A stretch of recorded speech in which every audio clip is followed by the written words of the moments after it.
রাত 11টা ছুঁই ছুঁই। রাজশাহী স্টেশনে বসে আছি, চাকরি সূত্রে ঢাকা যাচ্ছি। 2 দিনের ছুটি নিয়ে বাড়িতে আসছিলাম। অনেক বড় একটা আশা নিয়ে নিজ গ্রামে এসেছি, আর এখন খালি হাতে ফিরে যাচ্ছি। যেটা হারিয়ে ফেলেছি সেটা বলতেই আমার খুব লজ্জা হচ্ছে। আমার মা তার ছোট ভাইয়ের কাছ থেকে অনেক বছর আগে 20,000 টাকা নিয়েছিল। তার বিনিময়ে মামা আমাদের একটা জমি দখলে নেয়। অভাবের কারণে টাকাটা পরিশোধ করতে পারিনি, তাই আর জমি ছাড়ানো হলো না। একসময় মা চলে গেল, ওনার চিকিৎসা করতে আমাদের বাড়িটা বিক্রি করা হয়। জমি বলতে মামা যতটুকু নিয়েছে ওইটুকু থাকে। মাঝখানে অনেকটা বছর পার হওয়ার পর আসছিলাম 20,000 টাকা নিয়ে।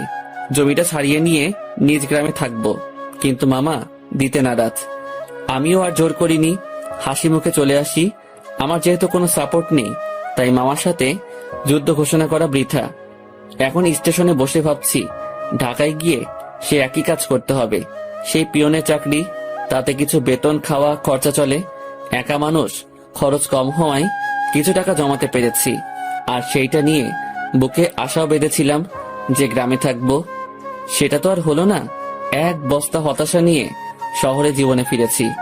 আর চাকরির কথা কি বলবো, এইচএসসি সার্টিফিকেট আছে, আর এদিকে কিছুদিন ডিগ্রিও পড়েছিলাম। তারপর পারিবারিক অভাবের কারণে লেখাপড়ার দরজা সেখানেই বন্ধ।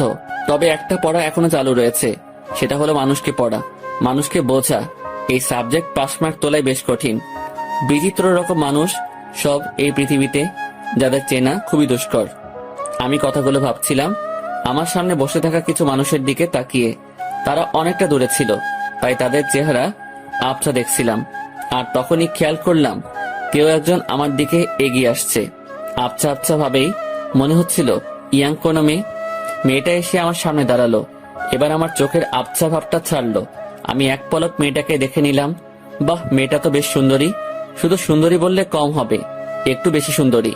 তবে তার আধুনিক ড্রেসের সাথে তার সৌন্দর্যের কোনো ম্যাচ করছে না। আমি আবার ভাবনাতে চলে গেলাম। হঠাৎ এই এই কি সমস্যা আপনার? ভাবনা থেকে বেরিয়ে এসে স্বাভাবিকভাবেই বললাম, কোনো সমস্যা নেই তো?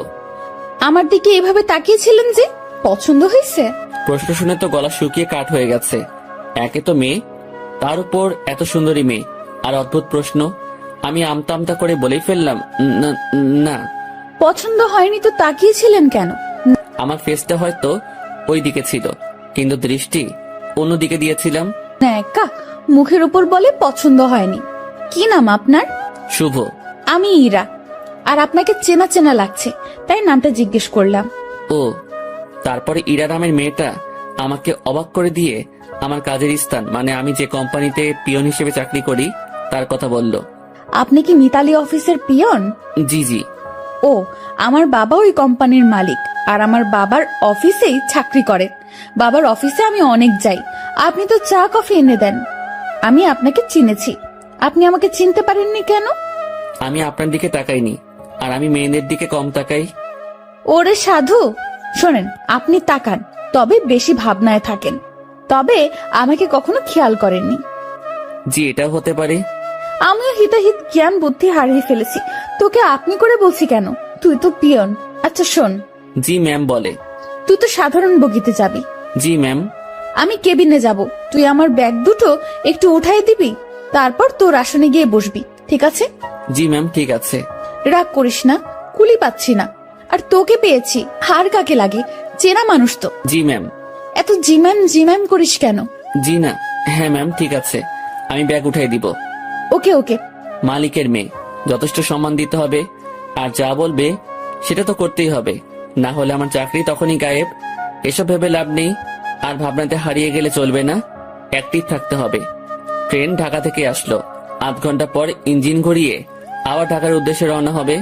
আমি ইরা ম্যামের ব্যাগ দুটো তার কেবিনে দিয়ে আসলাম।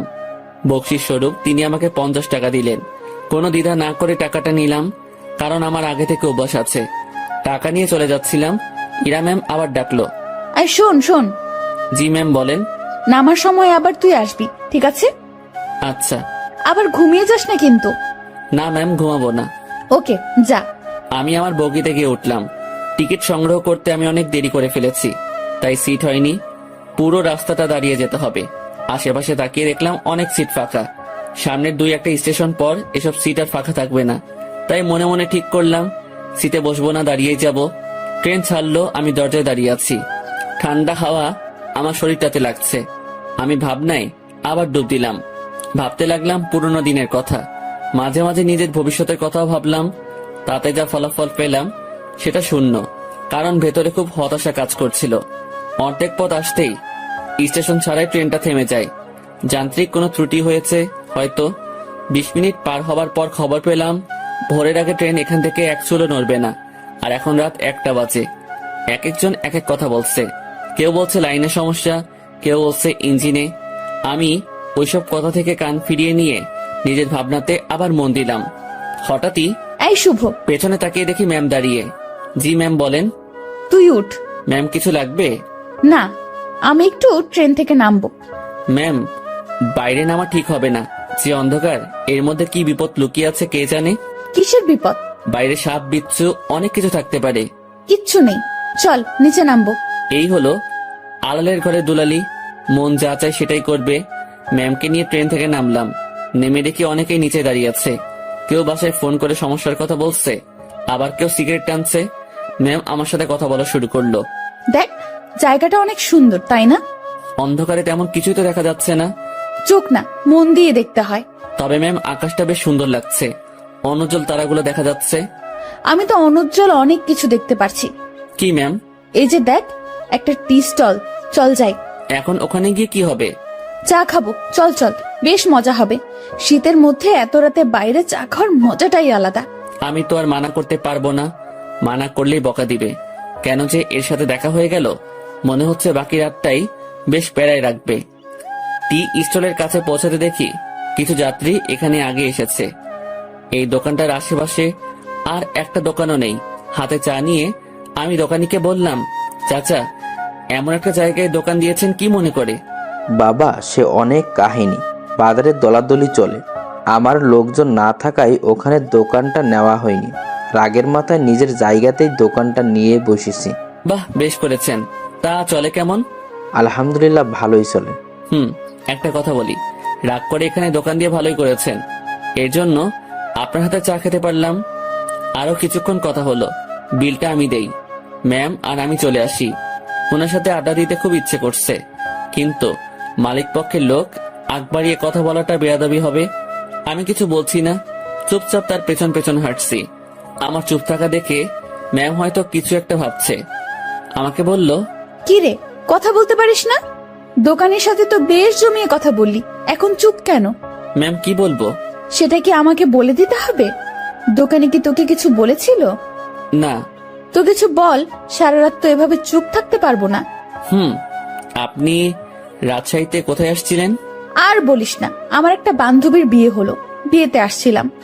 ও, তুই বিয়ে করেছিস? না ম্যাম। কেন? কাকে বিয়ে করব? কাকে করবি মানে? দেশে কি মেয়ের অভাব পড়ছে? আসলে সেটা না। তো কি? আমার পরিবার নেই, আমার বিয়ে করা একটু সমস্যা। তো সমস্যার কি আছে? দেশে অনেক মেয়ে আছে যাদের পরিবার নেই, তাদের মধ্যে একজনকে বিয়ে করবি। ম্যাম ওইরকম হলে আমি করব না। কেন? সেটা না বলি। ওই সব বলতে হবে। মাথায় একটা দুষ্টু বুদ্ধি এলো। আমি বললাম, ম্যাম আপনার মতো সুন্দরী পেলে ভেবে দেখতে পারি। তোর ভাবা লাগবে না, আমার মতো কেউ তোর দিকে তাকাবেও না। সেটা আমার জন্যই ভালো। কেন? তাহলে আর বিয়ে করা লাগবে না। হইছে ভাই, থাম এবার। চল লাইনের ওই পাশটায় ঘুরে আসি। ইরা ম্যাম যেদিকে যাচ্ছে আমিও তার পেছন পেছন ছুটছি। একবার বললাম যে বাকি রাতটুকু ঘুমিয়ে নেন, তখন আমাকে ধমক দিয়ে বলল, সে কি আমার আদেশ মেনে চলবে? পরক্ষণেই ভাবলাম, তাই তো, সে আমার কথা মানবে কেন? সে তো মালিক পক্ষের লোক। লাইনের অন্য পাশটায় চলে আসলাম। এই পাশটায় ফাঁকা জায়গা নেই, কাছে একটা গ্রাম দেখা যাচ্ছে, আর লাইনের পাশ দিয়ে একটা রাস্তা গ্রামের ভেতরে চলে গেছে। চল রাস্তাটা দিয়ে গ্রামের ভেতর যাই। না ম্যাম, এত রাতে যাওয়া ঠিক হবে না। আমি কি বলছি তোকে? জি ম্যাম, চলেন। এই হলো মেয়ে মানুষ, ভালো মন্দ কিছুই বোঝে না। তারপর যদি এরকম ধনী ঘরের মেয়ে হয়, তাদের মাথার তার 2-1 কমই থাকে। এরা পুরো পৃথিবীকে নিজের মনে করে আর ভাবে সেই সব থেকে ক্ষমতাধর ব্যক্তি। দুজনে অনেকটা হাঁটলাম। এখন আমরা হাঁটছি গ্রামের ভেতরে। পুরো গ্রাম নিস্তব্ধ, কোথাও কোনো সারা শব্দ নেই, শুনশান পরিবেশ। ম্যাম মাঝে মাঝে আমার সাথে কথা বলছে। এক সময় আমরা ভালোই কথা বলতে শুরু করি। ম্যাম আমাকে বলল, তুই কি সারা জীবন এইভাবেই কাটাবি? জানি না জানিস না মানে? আমার ভাগ্যে কি আছে আমি কিভাবে বলবো। তাও সবার তো অনেক ফিউচার প্ল্যান থাকে, তোর নেই? না। অদ্ভুত। আচ্ছা ম্যাম, একটা জিনিস আমার কাছে খুব খারাপ লাগছে। কি? বললে রাগ করবেন না তো? না, বল। স্টেশনে যখন আপনাকে দেখলাম তখন একটা জিনিস খেয়াল করেছি। কি খেয়াল করেছিস? আপনার সৌন্দর্যের সাথে আপনার আধুনিক সাজগোজ একদমই বেমানান। কি বলিস? সবাই তো খুব প্রশংসা করে। সবার চোখ নেই তাই। তো কেমন সাজলে আমাকে ভালো লাগবে? অতি সাধারণ। যেমন? এই যে হেয়ার কালার করেছেন, এটা চুলের সৌন্দর্য নষ্ট করেছে। আপনার ঠোঁটে। এই থাম। জি ম্যাম। তুই অন্ধকারে আমার ঠোঁট কিভাবে দেখলি? ওই যে বললাম না, স্টেশনে দেখেছি। উফ, বাদ দে তোর ডায়লগ, চুপচাপ হাঁটতে থাক। জি ম্যাম। আর সামনে না এগোই, আমরা চলে যাই। আর একটু যাব, তারপর ফিরবো। পরিবেশটা ভালোই লাগছে। রাতে এইভাবে গ্রামের মধ্যে দিয়ে কখনো হাঁটিনি। আমরা হাঁটতে হাঁটতে আরো সামনে এগোলাম, আর হঠাৎ দুজন লোক লাইট নিয়ে আমাদের সামনে আসলো। তাদের হাতে মাছ ধরার পলো।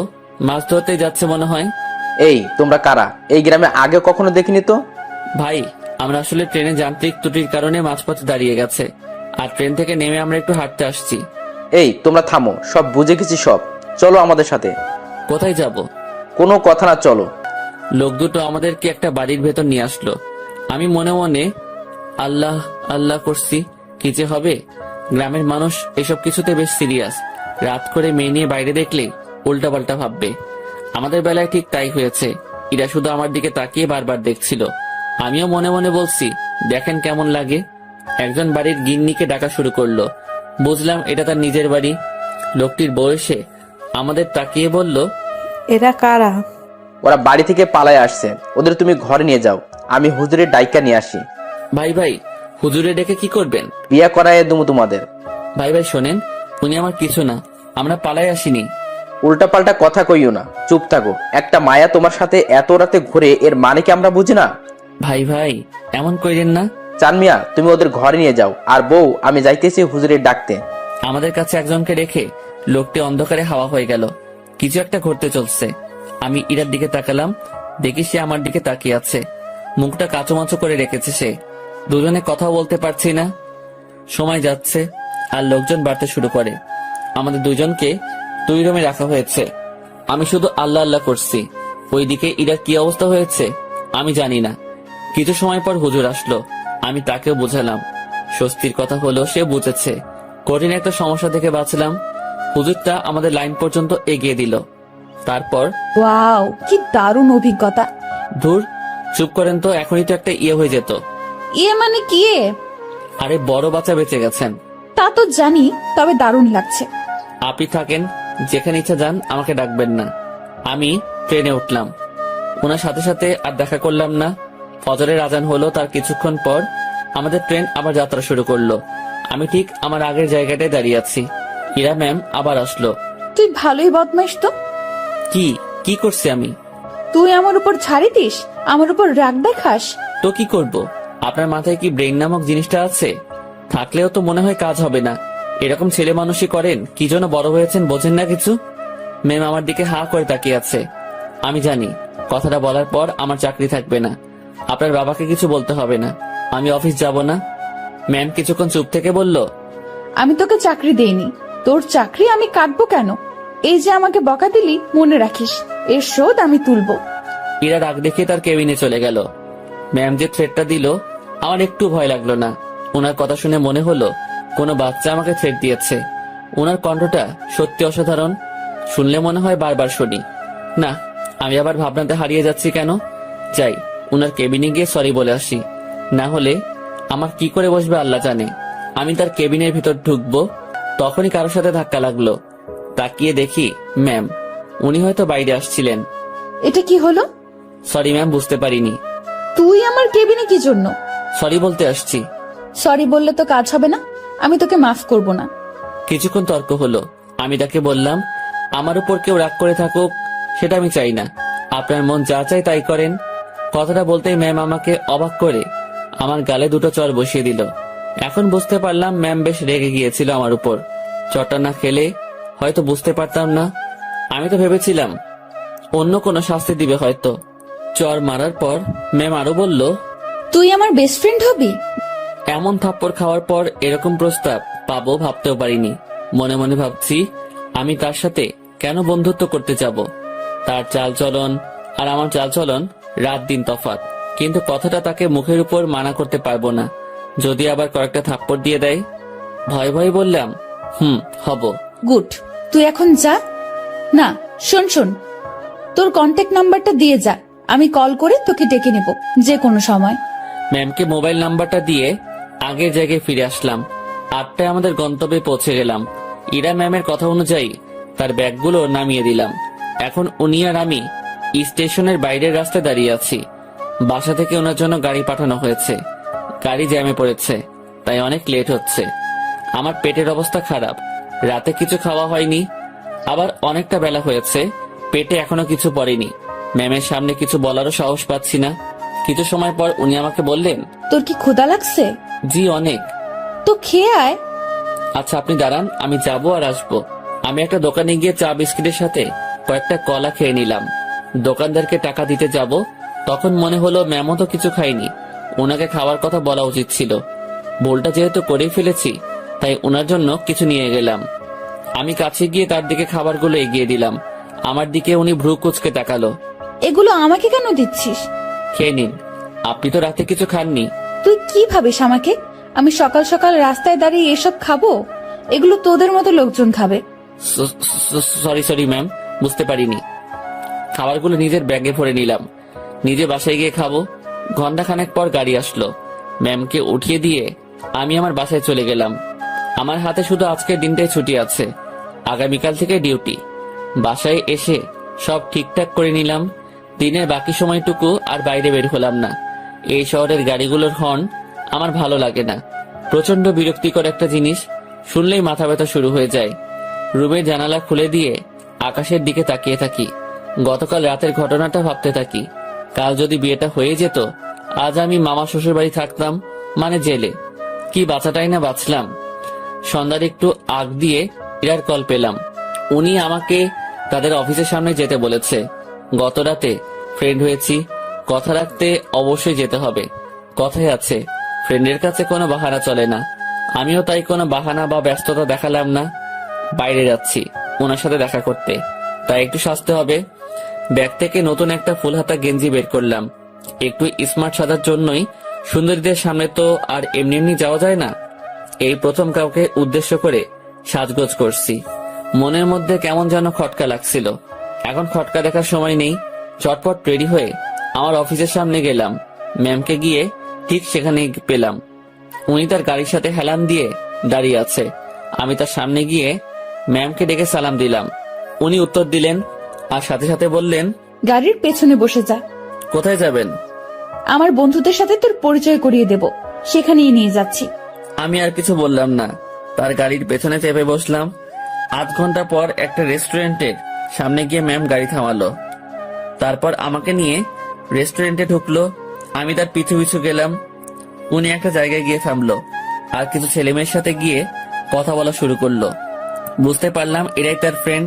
এবার ম্যাম আমার দিকে তাকিয়ে বলল, বন্ধুরা, তোমাদের জন্য একটা গিফট এনেছি। কি রে দোস্ত, কে এটা? আর বলিস না, এই প্রাণীকে রাজশাহীতে পেয়েছি। এই পাগলার সাথে কিছুক্ষণ কথা বলেছি, তারপর বেস্ট ফ্রেন্ড হওয়ার প্রস্তাব দিয়েছি। দুঃখের বিষয় হলো পাগলা আমার কথা বিশ্বাস করে হ্যাঁ বলে দিয়েছে। তোরা বলতো এর মতো খ্যাত মানে কি বলবো, এরকম একটা মানুষ আমার ফ্রেন্ড। অসম্ভব। দেখ ভাই, আমার ফ্রেন্ডদের সাথে পরিচয় করিয়ে দিতেই তোকে এখানে নিয়ে আসছি। ইরা একে একে তার বন্ধুদের সাথে পরিচয় করিয়ে দিল। সবাই বনেদি ঘরের ছেলে মেয়ে। ট্রেনের কথা মনে পড়তেই লজ্জায় ঘেমে যাচ্ছি। এখন মান সম্মান যা যাওয়ার তা তো গেছে, বাকিটুকু নিয়ে এখান থেকে কেটে পড়তে পারলেই হলো। কিছুক্ষণ পর সেটাও থাকলো না। আমার পোশাক আর চেহারা নিয়ে তারা উপহাস করতে শুরু করলো। একটা ছেলে এগিয়ে এসে বলল, ভাইয়া এটা গেঞ্জি নাকি তেনা? কোথা থেকে কিনেছো ভাইয়া? নাকি কারো পড়ে থাকা জিনিস কুড়িয়ে নিয়েছো? না ভাই, সত্যি কিনেছি। ওমা, তাই? হুম। দেখ, ছেলেটা মাথায় তেল দিয়ে আসছে। সবাই হেসে উঠলো। সত্যি কথা বলতে আমি তেল দেইনি, ওরা পচানি দেওয়ার জন্যই বলছে। ভাবছি এখানে আর থাকা ঠিক হবে না। ম্যামকে বললাম, ম্যাম আমি এখন যাই। ওলে বাবুটা, এখনই না, কিছু খেয়ে যাও। হ্যাঁ, কিছু খেয়ে যা। একটা ছেলে আমার পকেটে হাত দিল। আমার দুর্ভাগ্য যে পকেট থেকে সে 20,000 টাকা নিয়ে এসেছি, ব্যাগে রেখে আসবো মনে ছিল না। ছেলেটা আমার পকেট থেকে টাকাটা দেখে একটু অবাক হয়ে বলল, কি রে, তোর কাছে এত টাকা কুড়িয়ে পেয়েছিস কোথায়?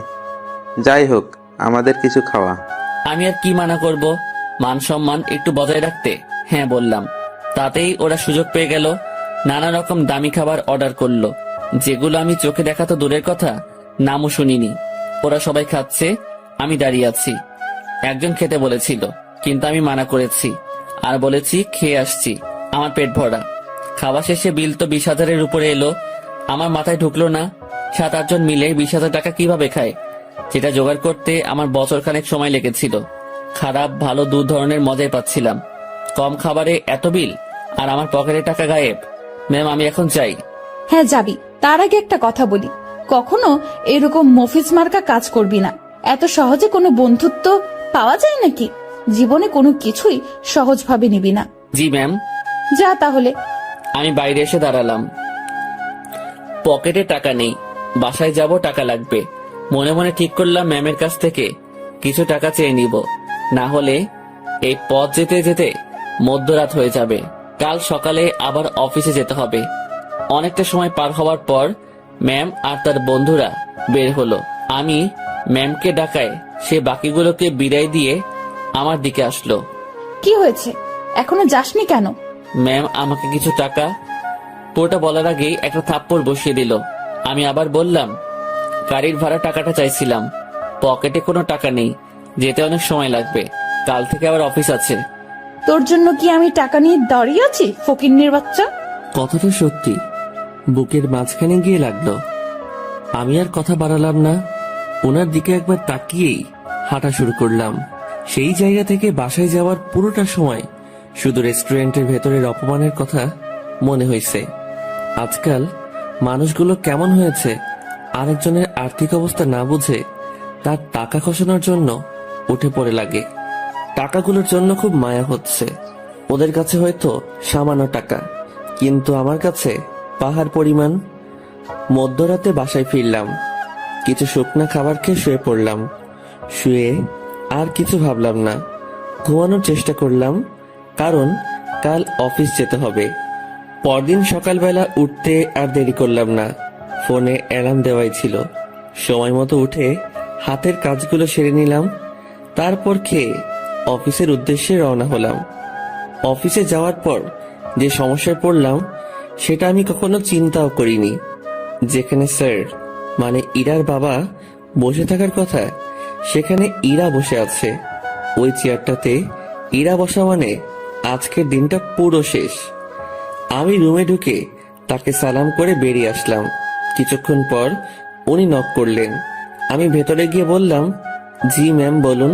4 নম্বর টেবিলে রাসিফ সাহেব অফিসে আসেনি, তুই একটু খোঁজ নিয়ে দেখ। জি ম্যাম। আমি ফোন করে জানলাম উনি রাস্তায় আছেন। আমি ম্যামকে সেটা জানিয়ে দিয়ে বাইরে বসে আছি। সেই মুহূর্তে জেনারেল ম্যানেজার আমাকে ডাকলেন কফি এনে দিতে। আমি কফি নিয়ে তার রুমে গেলাম। কফির কাপটা হাতে নিয়ে দেখলেন এবং ফেলে দিলেন।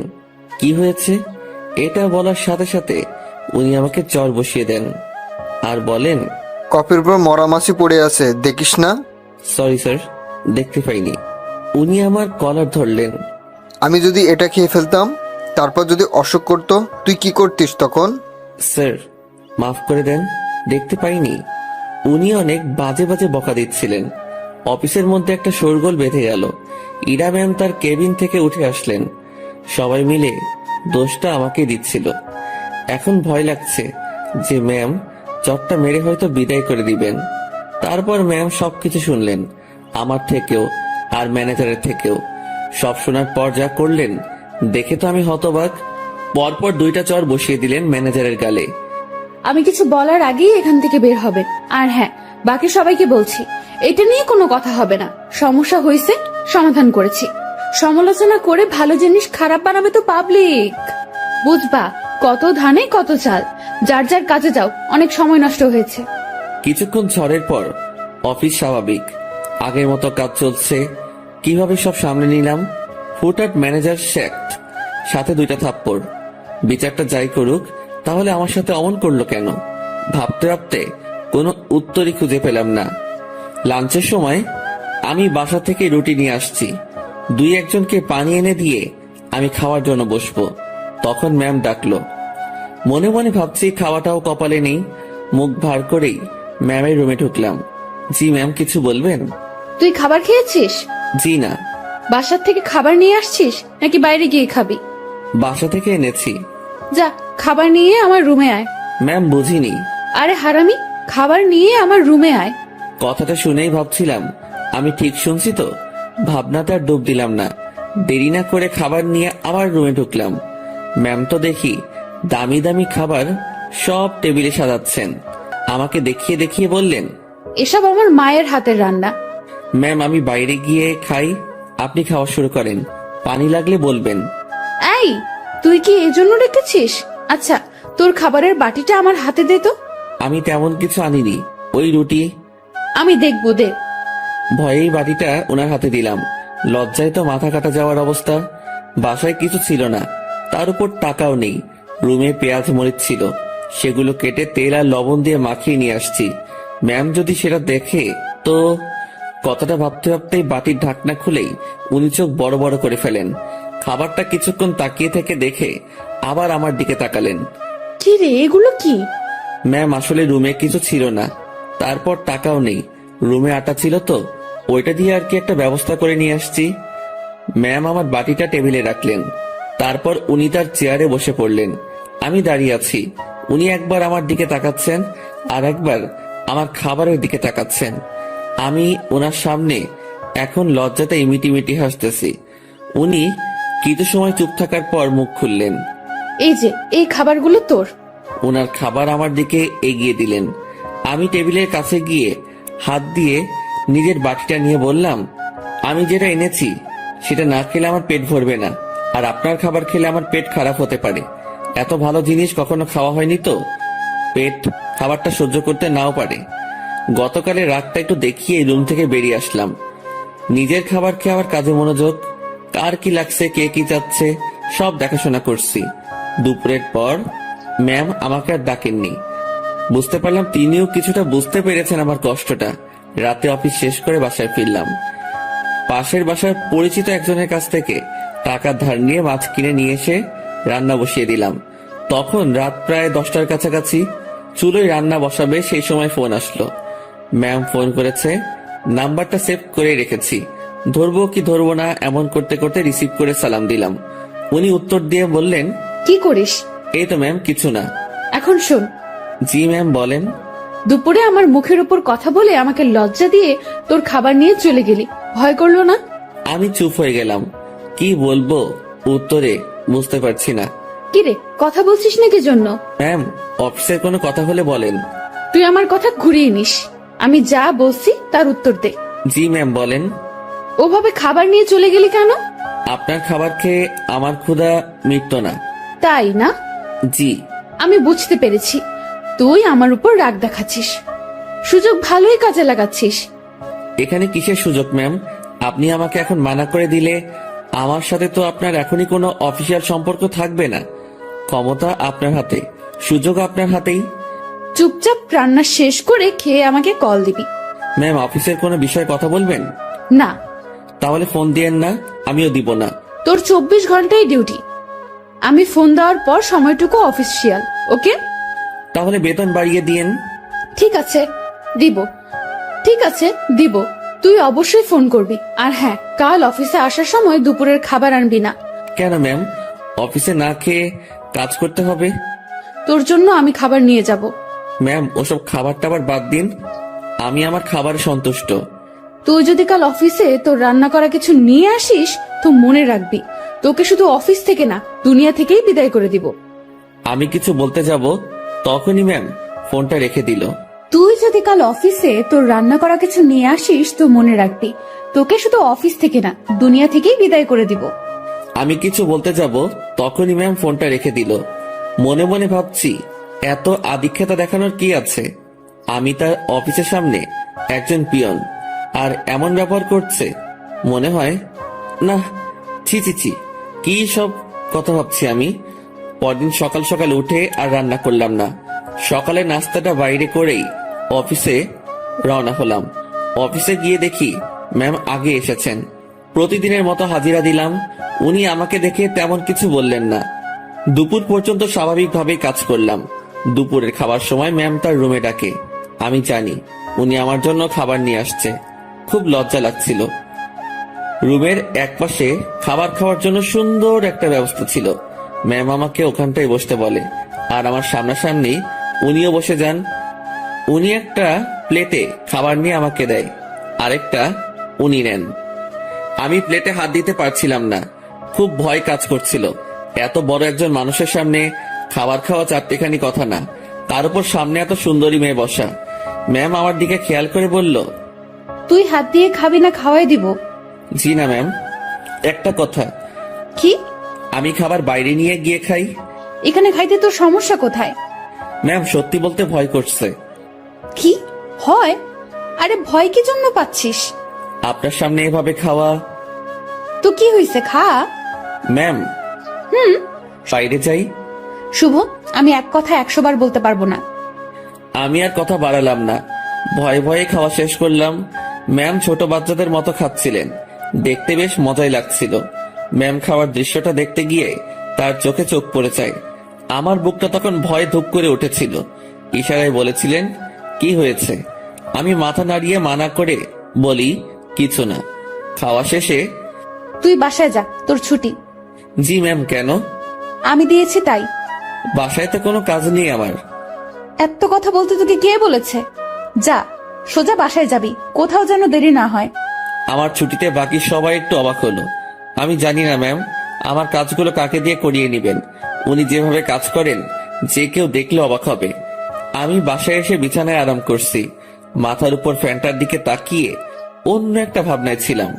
নির্দিষ্ট কোনো ভাবনা না, একদমই এলোমেলো। বাংলায় এই ভাবনাকে কি বলে বা কিভাবে ব্যাখ্যা করে আমি জানি না। এই জিনিসটা ভাবতে ভাবতে আমার চোখটা বন্ধ হয়ে আসে। জানি না কতটা সময় ঘুমিয়েছি। হঠাৎ আমার কানে কোনো একটা শব্দে বেজে ওঠে। চোখ খুলে বুঝতে পারি ফোনটা বাজছে। ফোন হাতে নিয়ে আবছা চোখে দেখি ম্যাম কল করেছে। ফোনটা রিসিভ করলাম। কই তুই? কই আবার, আপনি তো ছুটি দিয়েছেন, বাসায় আসছি। তুই কি ঘুমাচ্ছিস? হ্যাঁ। আমি কি তোকে ঘুমানোর জন্য ছুটি দিয়েছি? তাহলে? বাসায় যেতে বলেছি শুধু। জি ম্যাম, আমি তো আপনার কথা সোজা বাসায় আসছি, আর বাসায় কাজ নেই, তাই একটু। তুই চুপ কর, শোন। জি বলেন। আমাদের অফিস থেকে দক্ষিণ থেকে যে লেকটা আছে, তুই চিনিস? জি ম্যাম। তুই আয়, আমি তোর জন্য অপেক্ষা করছি। কেন ম্যাম? তোকে আসতে বলছি না আমি? জি ম্যাম, এই তো আসছি আমি। এবার বুঝলাম আমাকে ছুটি দেওয়ার কারণটা কি ছিল। আমার কাছে এটাও একটা ডিউটি, কিচ্ছু করার নেই, যেতেই হবে। যেমন ছিলাম তেমনই বেরিয়ে গেলাম। গতদিনের মতো আর সেজেগুজে বের হলাম না, যদি আবার অপমান করে। পকেটে টাকা আছে, তবুও হেঁটে যাচ্ছি। এই মাসের বেতন পেতে অনেক দেরি, তাই এমনি টাকা খরচ করা চলবে না। আমি ম্যামের কথা মতো সেই লেকের পাড়ে পৌঁছে যাই। এর মধ্যে ম্যাম আমাকে 2বার কল করেছিল, শুধু জেনেছিল আমি কই আছি। লেকের পাড়ে যেতেই দেখলাম অনেকেই বসে আড্ডা দিচ্ছে, অনেক বাচ্চারও আসছে। আমি ম্যামকে খুঁজছিলাম, আমাকে দেখে ম্যামই আমাকে ডাকে। আমি ওনার দিকে এগিয়ে যাই। উনি ঘাসের উপর বসা ছিলেন। একটু দূর থেকে মনে হচ্ছিল কোনো কারণে মনটা খারাপ। আমি তার পিছে গিয়ে দাঁড়ালাম। বস এখানে। আমি বসার পর, জি ম্যাম বলেন।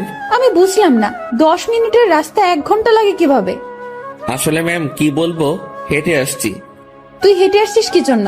টাকা নাই? আছে, তবে খুবই অল্প। খরচ করলে বড়সড় বিপদে পড়তে হবে। আপনার মন খারাপ দেখছি। ম্যাম কিছু হয়েছে কি? তোর জন্য। ম্যাম আমি কি করেছি? অনেক লেট করছিস। জি সরি। উঠে দাঁড়িয়ে কান ধরে থাক। ম্যাম এটা। আমি উঠতে বলেছি।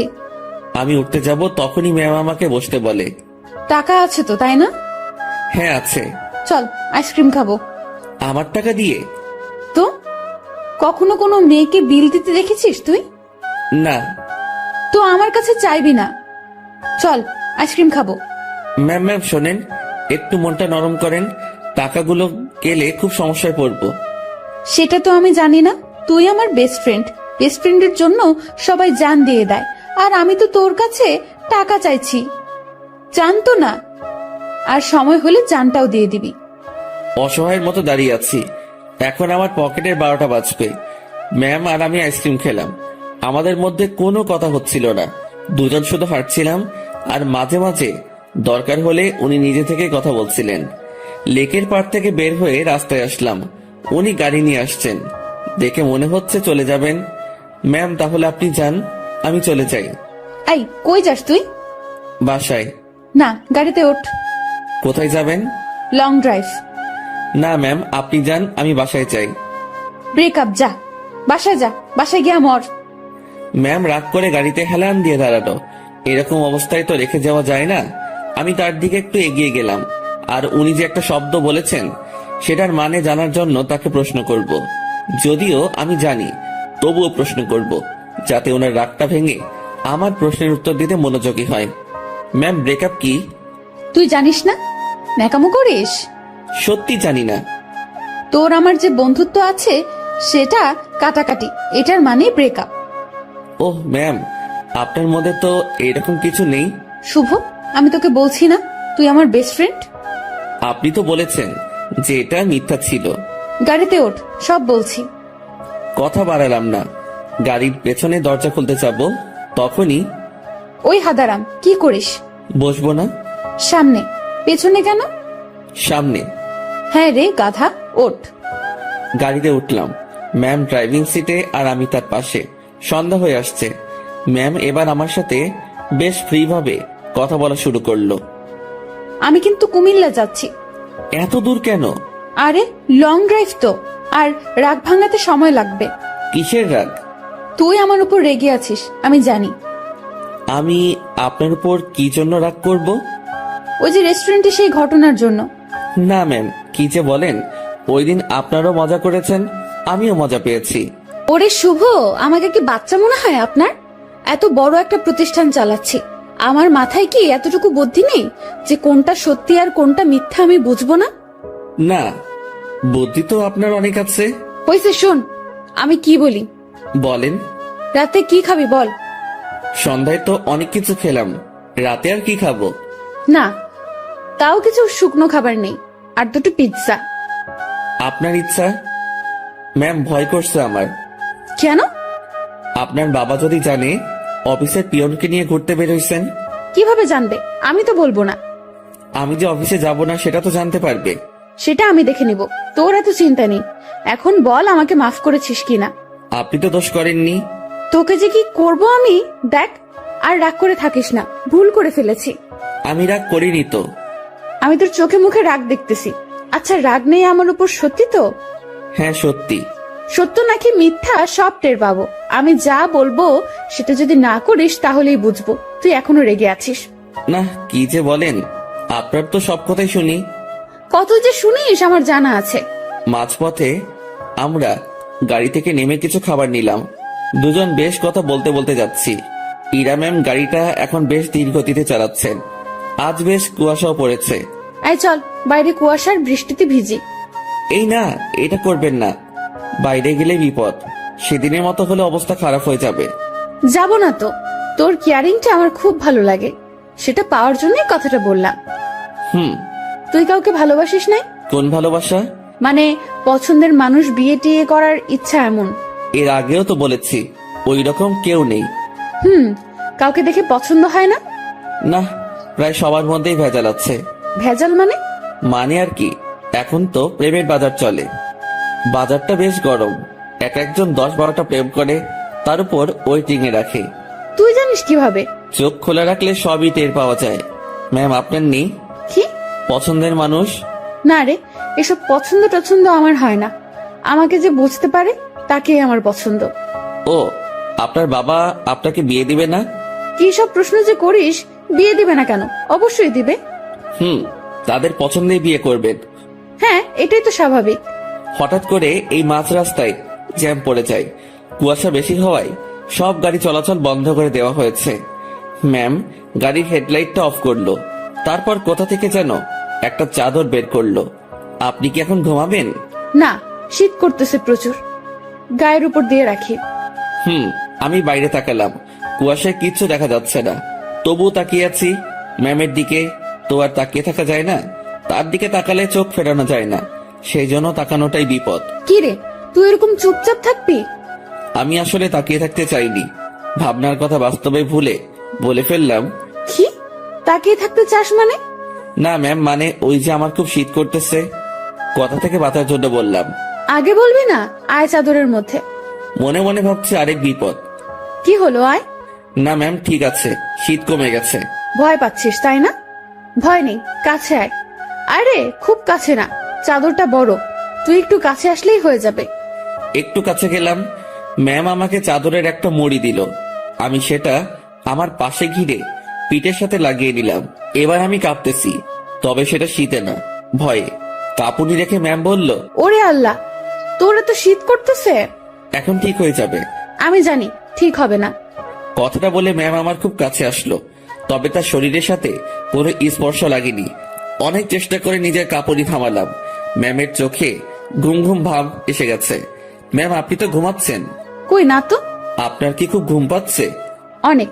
ম্যাম ধীরে ধীরে বেশ সুন্দরী হয়ে উঠছে। শুনেছি সুন্দরী মেয়ে ঘুমালে আরো বেশি সুন্দরী লাগে। আজ সেটা সামনে থেকে দেখলাম। আমি যদি উনার বর হতাম, এখন কাছে নিয়ে বুকের মধ্যে রাখতাম। পরক্ষণে মনে পড়ল, কি সব ভাবছি আমি। ছি ছি ছি, এসব কি আসছে মাথায়। ম্যাম ঘুমে আর ঠিক থাকতে পারে না, আমার খুব কাছে আসে, আমার কাঁধের উপর তার মাথা রাখার চেষ্টা করছে।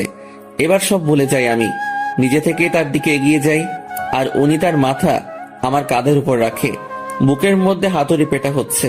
উনার নিঃশ্বাস আমার টি শার্টে লাগার পরপরই আমার কেমন যেন একটা অনুভূতি কাজ করছে। না পারছিলাম তখন বুঝতে, না পারছিলাম ভাবতে। কিছুক্ষণ ঘুমানোর পর ম্যাম জাগ না পায়, আমি জেগেই আছি। একটুর জন্য চোখ বন্ধ করিনি। ম্যাম উঠে দেখলো সে আমার কাঁধে মাথা রেখে শুয়ে আছে। ঘাটটা দ্রুত উঠিয়ে দিয়ে বলল, সরি সরি, আমি ঘুমের মধ্যে। ম্যাম আমি আপনার কাছে গিয়েছি, দেখছিলাম আপনি ঝিমুনি দিয়ে বারবার পড়ে যাচ্ছিলেন। ম্যাম লজ্জা পেয়েছে, লজ্জা মাখা মুখ নিয়ে বলল, রাত অনেক হয়েছে, এখন যা এনেছি সব খেয়ে নেই। জি ম্যাম, আপনার ইচ্ছে। তুই সব আমার উপর নির্ভর করিস কি জন্য? নিজে কিছু বলতে পারিস না? জি ম্যাম, এখনই খাবো। এই, সেটা আমার বলার পর। আমরা খাবার খাওয়া শুরু করলাম। হঠাৎ পুলিশ এসে নক করলো। আমরা গাড়ি থেকে নামলাম। ইরা পুলিশের সাথে কথা বলছিল। আপনারা কোথায় যাচ্ছেন? কুমিল্লা 14 গ্রাম। উনি আপনার কে হন? বর। উনি দূরে দাঁড়িয়ে আছেন কেন? ভয় পাচ্ছে নাকি? এই, তুমি এখানে আসো। মনে মনে বলছিলাম, ভয় পাবো না, পুলিশকে কি মিথ্যাটাই না বললো। আপনারা যে স্বামী স্ত্রী সেটা আমি বুঝবো কিভাবে? এইটারও প্রমাণ লাগবে। হ্যাঁ। আমার চাচ্চু আবু সাইদ পুলিশ কমিশনার। কি নাম বললেন? আবু সাইদ। উনি তো ঢাকায় থাকেন তাই না? হ্যাঁ। আপনারা ঢাকা থেকেই আসছেন? হ্যাঁ, ঢাকা থেকেই তো আসবো। সাইদকে আমি চিনি, উনি আমার বন্ধু। দাঁড়াও, আমি এখনই ফোন করছি। তুমি আগে বললা না। সরি মামুনি। ইরা তো পড়লো মহা বিপদে। তার চাচাকে যদি বলে দেয় বরকে নিয়ে ঘুরতে যাচ্ছে, তাহলে তো ইরা শেষ। এখন সে এই পুলিশকে না করতেও পারবো না। এদিকে তার চাচা ফোনটা রিসিভ করেছে। দুজন বন্ধু একে অপরের খোঁজ নেওয়ার পর পুলিশটা ইরার কথা বলল। ইরার চাচা বড় সড়ো এক ধাক্কা খেলো। পুলিশ আমাদের বিদায় জানালো। আমরা গাড়িতে গিয়ে বসলাম। ইরা তো ভয় শেষ। একটু পরেই ইরার ফোনটা বেজে উঠলো। তার চাচা কল করেছে। ইরা ফোনটা রিসিভ করলো। তুমি কোথায় আছো, কিভাবে আছো, কার সাথে আছো আমি জানতে চাচ্ছি না। যার সাথে থাকো না কেন তাকে কাল আমাদের বাসায় নিয়ে আসো, ঠিক আছে? জি চাচ্চু। ওকে। ইরার চাচা ফোন রেখে দেয়। ইরা আমাকে বলতে শুরু করলো, এখন কি হবে? আপনারই তো দোষ, আপনি মিথ্যা বলতে গেলেন কেন? সত্যি বললে যদি সমস্যা করতো তাই। আর আমি আগে থেকেই ভেবে রেখেছি কত সমস্যা হলে এগুলো বলবো। কিন্তু এই হারামি পুলিশটা যে চাচার বন্ধু কে জানতো? আচ্ছা, টেনশন করেন না, বাসায় গিয়ে সত্যি কথাটা বলে দিবেন, হয়ে যাবে। ভয়টা আমাকে নিয়ে না, তোকে নিয়ে। কেন? জানি না কি হবে। ওরা তোকে কি বলবে, আমি কিভাবে সামলাবো বুঝতে পারছি না। এই মুহূর্তে আমি বা তাকে কি বলবো বুঝতে পারছি না। ভাবছি এর সাথে থাকলেই সমস্যায় পড়তে হয়। ম্যাম বেশ টেনশনে পড়ে গেছে, একবার আমার দিকে তাকাচ্ছে, আরেকবার বাইরে। ম্যামের অবস্থা দেখে বেশ মায়াই হচ্ছিল। মিথ্যা বলে উনি বড় ফাঁসা ফেসে গেছেন। তার টেনশন কমানোর জন্য আমি তাকে ডেকে বললাম, ম্যাম। বল। আমি বলি কি, এত টেনশন করে লাভ নেই, যা হবার হবে। আর সত্যিটা বললে হয়তো উনারা বুঝতে পারবে। সত্যিটাই বা কিভাবে বলবো? আমার তো তাদের সামনে কথা বলতে ভয়, হাত পা কাঁপবে। আচ্ছা ম্যাম, ওনাদের সাথে আমি কথা বলবো। আরে তোর সাথে ওনারা কথাই বলবে না। সেটা দেখা যাবে, আগে তো বাসায় যাই। রাতটা কাটলো জেগে জেগেই। রাতের শেষ ভাগে যানজট কেটে গেল। আমরা ঢাকায় ফিরলাম আর সোজা ম্যামের বাসার সামনে পৌঁছে গেলাম। ম্যাম আমাকে বাইরে রেখে ভেতরে গেলেন। ভেতরে তার সাথে কি হচ্ছিল সেটা আমার কাছে অজানা। হয়তো তাকে বকা দিচ্ছে। কিছু সময় পর ম্যামের সাথে পুরো পরিবার আসলো। আমি তো দেখেই ভয়ে শেষ। ম্যামের বাবাকে দেখে আরো ভয় লাগছিল, কারণ উনি তো আমাকে চেনেন। স্যার আমার কাছে এসে বললেন, তুই আমাদের অফিসের পিয়ন তাই না? জি স্যার। আশেপাশে সবাই হেসে উঠল। ইরার চাচা তাকে ডেকে বলল, আরে এত মানুষ থাকতে তুই কিনা একটা পিয়নের সাথে লং ড্রাইভে গিয়েছিলি? ইরা চুপ, কারণ সে এখানে কিছুই বলতে সাহস পাবে না। চুপচাপ থাকতে হবে তাকে। তোকে যেন অফিসে না দেখি, ঠিক আছে? জি স্যার। আমি চলে আসলাম তাদের ওখান থেকে। বাইরে এসে দীর্ঘ একটা নিঃশ্বাস ফেললাম। যাক, তেমন বকা দেয়নি। ম্যামকেও হয়তো কিছু বলেনি। নিজের বাসায় আসলাম। 2 দিন পর খাওয়া দাওয়া বন্ধ হয়ে যাবে। বিছানায় শুয়ে শুয়ে ভাবছি, এখানে না থাকতে পারলে চলে যাব। দিনটা কোনো রকমে পার করলাম। পরদিন ঘুম থেকে জাগনা হয়েছে, কিন্তু বিছানা ছেড়ে উঠতে ইচ্ছা করছে না। মোবাইলটা হাতে নিলাম, দেখি বিকাশ কোম্পানি থেকে মেসেজ। বিরক্তি নিয়ে ফোনটা রেখে দিলাম। শুয়ে শুয়ে টাকার কথা ভাবছি। এমন সময় মনে হলো স্ক্রিনে মনে হয় কিছু দেখছিলাম। ঝটপট মোবাইলটা হাতে নিয়ে দেখি 25,000 টাকা আমার অ্যাকাউন্টে কে যেন পাঠিয়েছে। আর একটা মেসেজ আছে, এটা ম্যামের নম্বর। মেসেজটা সিন করে দেখতে পেলাম উনি শুধু ব্রেকআপ লিখে পাঠিয়েছেন। নিজে নিজে শিওর হলাম টাকাটা উনি পাঠিয়েছেন। হয়তো আমার প্রতি তার দয়া হয়েছে। যাক, আমার একটু ভালোই হলো, কাজ খুঁজতে সুবিধা হবে। ম্যামের সাথে দেখা হলে ধন্যবাদ দিব। আমার রুমের দরজায় কারো নক। আলসিমি ছেড়ে উঠে দরজা খুললাম। পাশের বাসার বড় ভাই এসেছে, যার কাছ থেকে আমি টাকা ধার করে এনেছি। ভাই, আমার টাকাটা খুব প্রয়োজন, তুই যেভাবে পারিস টাকাটা দে। ভাই আমি তো বলেছি কয়েকদিন পর দিতে পারবো। না ভাই, আমার খুব দরকার। আচ্ছা আপনি বাসায় যান, আমি টাকা নিয়ে আসছি। দরজা লাগিয়ে দিয়ে ফোনটা হাতে নিব, তখনই আবার দরজায় নক। কেমন যেন খুব রেগে গিয়ে দরজাটা খুলেই বলি, আরে ভাই বললাম তো দিয়ে আসবো। একটু ধমকে সুরে বলেছি। আমার এমন করে বলাটা ভুল হয়েছে, কারণ সামনে ম্যাম দাঁড়িয়ে আছে। এখন কি বলবো, কিভাবে কথা কাটিয়ে নিব, এসব ভাবতে ভাবতে ম্যাম নিজে প্রশ্ন করলো, কি সমস্যা? এত রেগে আছিস কেন? আপনি এখানে? আমি বেশ অবাক, কারণ তাকে এখানে এভাবে কখনো আশা করিনি। আমার সামনে থেকে সর কুত্তা, ভেতরে যাব। আমি সরে দাঁড়াতে উনি ভেতরে ঢুকলেন। তারপর আমার বিছানায় নিজের শরীরটা এলিয়ে দিলেন। ফ্রেশ হয়ে নে। আজকে আবার কোথাও যাবেন নাকি? আরে না, তুই যা, ফ্রেশ হয়ে নে, কথা আছে। আচ্ছা আমি বাইরে থেকে আসছি একটু। ওকে। আমি বাইরে এসে টাকা উঠে বড় ভাইকে থামিয়ে আসি। উনি যদি আবার আসতেন, আমার রুমে মেয়ে দেখে হয়তো ভিন্ন কিছু ভাবতো। রুমে এসে দেখি ম্যাম ঘুমিয়ে গেছে। আমি ফ্রেশ হয়ে নিলাম। কাজ শেষে ওনার দিকে তাকিয়ে ভাবছি, এই মেয়েটার যে কি হয়েছে। উনি চোখ খুলে বললেন, খাওয়া হয়েছে? না। টাকা না পাঠিয়ে দিলাম, এখনো খাসনি কেন? উঠতে তো হবে। যা, বাইরে থেকে খাবার নিয়ে আয়, একসাথে খাবো। ম্যাম, আপনি এই পরিবেশে খেতে পারবেন না। তুই পারলে আমিও পারবো। কথা বাড়িয়ে লাভ নেই, এই মেয়ে আমার কথা শুনবে না।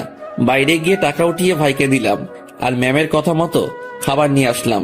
খাবারটাও সকাল সকাল বিরিয়ানি। কি নিব ভেবে না পেয়ে এটা নিয়ে ফিরলাম। এসে দেখি ম্যাম আবার বিছানা উঠাচ্ছে। ম্যাম ম্যাম ছি ছি ছি, কি করেন? এবার এটা যদি আপনার পরিবার জানে তো আমাকে মেরেই ফেলবে। ভাই আপনি যান। ও সরি ম্যাম, আপনি চলে যান। চুপ থাক। খাবার এনেছিস? জি। তোর সাথে তো ব্রেকআপ হয়েছে আমার, তাই না? আমি কিভাবে জানবো? ওই যে সকালে মেসেজ করলাম। ওইটা যে আপনি কি জন্য লেখেন আমি জানি না। ব্রেকআপ হয়েছে তাই লিখছি। ও ভালো। আচ্ছা ম্যাম, আপনি খাবার খেয়ে বাসায় চলে যান। আপনার সাথে থেকে আমার চাকরিটা গেছে, জীবনটা যাক এটা আমি চাই না। চাকরি গেছে তো কি হয়েছে? আপনাকে তো বেতন দেওয়া হইছে। এত টাকা কেন দিয়েছেন?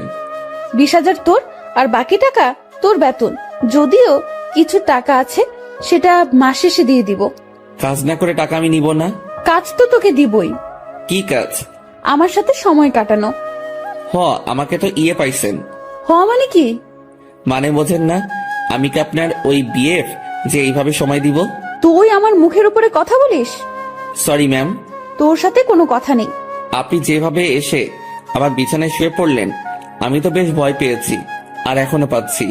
এটা যদি আপনার বাসার কেউ জানতে পারে, তো আমাকে এখান থেকে পালাতে হবে। তুই পালিয়ে যাবি তাই না? তো পালাবো না? আমার কি জানের ভয় নেই? কে মারবে তোকে? আপনার পরিবারের সবাই মিলেই মারবে। ভালো তো, মায়ের খাবি। আপনাদের মায়ের দিতে ভালোই লাগে না। আমার এখানে থাকলে চলবে না, এ শহর ছাড়তে হবে। কি বললি? ম্যাম বসা থেকে উঠে দাঁড়ালো। আপনার টর্চারে এখান থেকে পালাতে হবে। ও তাই? হুম। এখান থেকে যেন পালাতে না পারিস, সেই ব্যবস্থা তো করতেই হয়। ম্যাম আমার দিকে এগিয়ে আসছে। একটু ভয় পেয়ে বললাম, মারবেন নাকি? না, অন্য কিছু করব। আপনি এভাবে তাকিয়ে আছেন কেন? আমার ভয় করে এমনিতে, কিন্তু কালকের ভয়ে এখনো ধুক ধুক করে উঠে, তার উপর আপনার এরকম চাহনি। আমার চোখে তুই ভয় দেখতে পাস? হ্যাঁ। ওকে, দেখাচ্ছি ভয়। ম্যাম আমার দিকে এগোচ্ছে, আর আমি পেছনের দিকে যাচ্ছি। একসময় আমার পিঠ দরজায় লেগে যায়। ম্যামও আমার খুব কাছে চলে আসে। তার শরীর থেকে সুগন্ধি আসছে। নিশ্চয়ই দামি পারফিউম ব্যবহার করেন। সবকিছু মিলিয়ে নেশা ধরিয়ে দেওয়ার মতো একটা সুবাস। আমার বুকের ভেতরের অবস্থা খারাপ। ম্যাম যে কি করবে এখন তার কিছুই টের পাচ্ছি না। আমি তার চোখের দিকে তাকিয়ে দেখি তার চোখ হাসছে। না, আমি তার চোখের ভাষা কবে থেকে বোঝা শুরু করলাম। চোখ সরিয়ে নিলাম। ওই আমার দিকে তাকা। আবার তাকালাম। উপায় নেই, তাকাতেই হবে। এইভাবেই তাকিয়ে থাক। চোখ দিয়ে পানি বের হবে। হোক। আমার খুব লজ্জা লাগছে। এতটা কাছে আসলেন কেন? তুই পালিয়ে যেতে পারিস, তাই একটু আটকানোর চেষ্টা। জানি না এরপর থাকবি কিনা, চেষ্টা করে দেখতে সমস্যা কি? কি চেষ্টা করবেন? ইরা ম্যাম আমার নাকের সাথে নাক লাগালো। উনি মিটি মিটি হাসতেছেন। ওই অবস্থাতেই তিনি কথা বলা শুরু করলেন। মুভিতে তোর জায়গায় আমি থাকতাম, আর আমার জায়গায় তুই, কিন্তু এখানে ঠিক উল্টোটা হচ্ছে। আমি আর চোখ খুলে রাখতে পারলাম না, বন্ধ করে ফেললাম। চোখ খুলে রাখার শক্তি আমার নেই। আহারে আমার বেষ্টু। কথাটা বলে উনি আমার নাকে তার নাক ঘষা শুরু করলো। ম্যাম একটু সরে দাঁড়ান। আগে বল পালাবি না? পালাবো না। প্রমিস কর। প্রমিস পালাবো না। এভাবে হবে না। তাহলে? ইরা তার জামাটা সরিয়ে বলল, নাভি টাচ করে বলতে হবে। ওনার নাভি দেখেই আমি চোখ সরিয়ে ফেলি। অসম্ভব সুন্দর একটা জিনিস দেখলাম। চোখটা বারবার সেই দিকে তাকাতে চাইছিল। কোন রকম অন্যদিকে তাকিয়ে আছি। এই নে, এটা টাচ করে প্রমিস কর। ওইখানে টাচ করে শুধু শুধু? আমি তো বললাম প্রমিস। আমি বিশ্বাস করি না। ম্যাম ওখানে আমি হাত দিতে পারবো না, যত যাই বলেন। কেন? আপনার যে বর হবে সে দিবে। আচ্ছা, তুই আমার হবু বর, এখন নে টাচ কর। চিচি ম্যাম কি বলেন? এক আদেশ এতবার দিতে পারবো না, কিন্তু আমি তোরে দিতে বলছি না। আমার লজ্জা করে। তোর লজ্জার আমি রাগাবিরা বলে দিলাম। ম্যামের মাথা পুরো গেছে মনে হয়। না হলে এসব কথা বলছে তাও আমাকে। ওনাকে জিজ্ঞেস করা ছাড়া কোনো উপায় নেই। ম্যাম এমন করতেছেন কেন?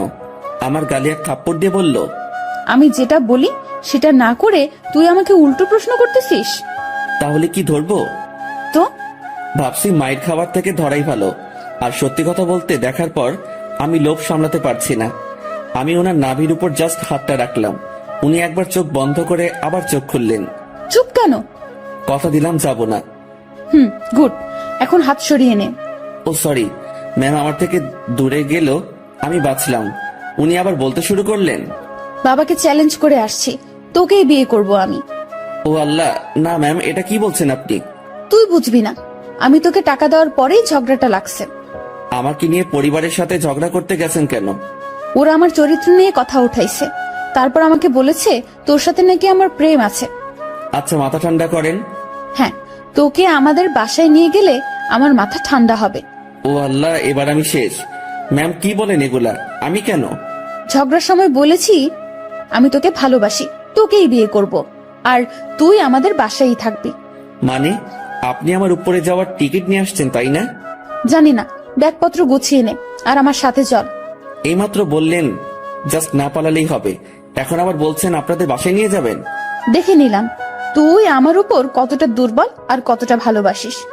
না, আপনি কি যে বলেন না, আমি আপনাকে সাধু, হইছে, অনেক হইছে। ড্যাব ড্যাব করে আমার দিকে তাকিয়ে থাকিস, আবার আমার নাভির দিকে তাকিয়েছিলি, আমি বুঝি না। ওনার যা কথার স্পিড আমি পেরে উঠছিলাম না। এখন ওনার বায়না আমাকে তাদের বাসায় নিয়ে যাবে। আর যাই হোক, নিজের জানটা অকালে চলে যাক সেটা আমি চাই না। আমি তো যাবনি, সেটাই মনে মনে ঠিক করলাম। এখন ম্যামকে বোঝাতে হবে, ম্যাম আমি যাব না। রুমে ছুরি নেই? কি করবেন? হাত কাটবো আমার। এই না, তোর সাথে কথা নেই, ব্রেকআপ, যা। তুই মানা করার কে? ছুরি কই সেটা বল। না না ম্যাম, যাব আমি। দ্রুত তোর কাপড় গুছিয়ে ব্যাগে ওঠা। ওকে ওকে, উঠাচ্ছি। না, তুই ভাঁজ করে দে, আমি উঠাচ্ছি। আমি কাপড়গুলো ভাঁজ করে দিচ্ছি আর ভাবছি এইরকম জেদ ধরা ভালোবাসার জন্য আমি তার সাথে চলে যাচ্ছি। এটা কি ঠিক হবে? আমি ইরাকে ভয় ভয় বললাম, ম্যাম একটা কথা। বল। দেখেন, এরকম জেদ ধরা ভালোবাসা নিয়ে আপনার সাথে যাচ্ছি, এর কি কোনো গ্যারান্টি আছে? নাকি সময় শেষ হলে, জেদ শেষ হলে তাড়িয়ে দিবেন? ইরা কেমন ঢং করে আমার দিকে তাকালো, মাথায় দুটো হাত রেখে বলল, আমাকে কি আগের দিনের গ্রামের মাতব্বর মনে হয় যে 4-5টা বিয়ে করব? বিয়ে একটাই, আর ভালোবাসা একটাই। আপনি কি আমাকে ভালোবাসেন? না। তো নিয়ে যাচ্ছেন কেন? একসাথে থাকতে থাকতে ভালোবাসাটা হয়ে যাবে। আচ্ছা চলেন। দাঁড়া, কিছু কথা বলে নি। জি বলেন।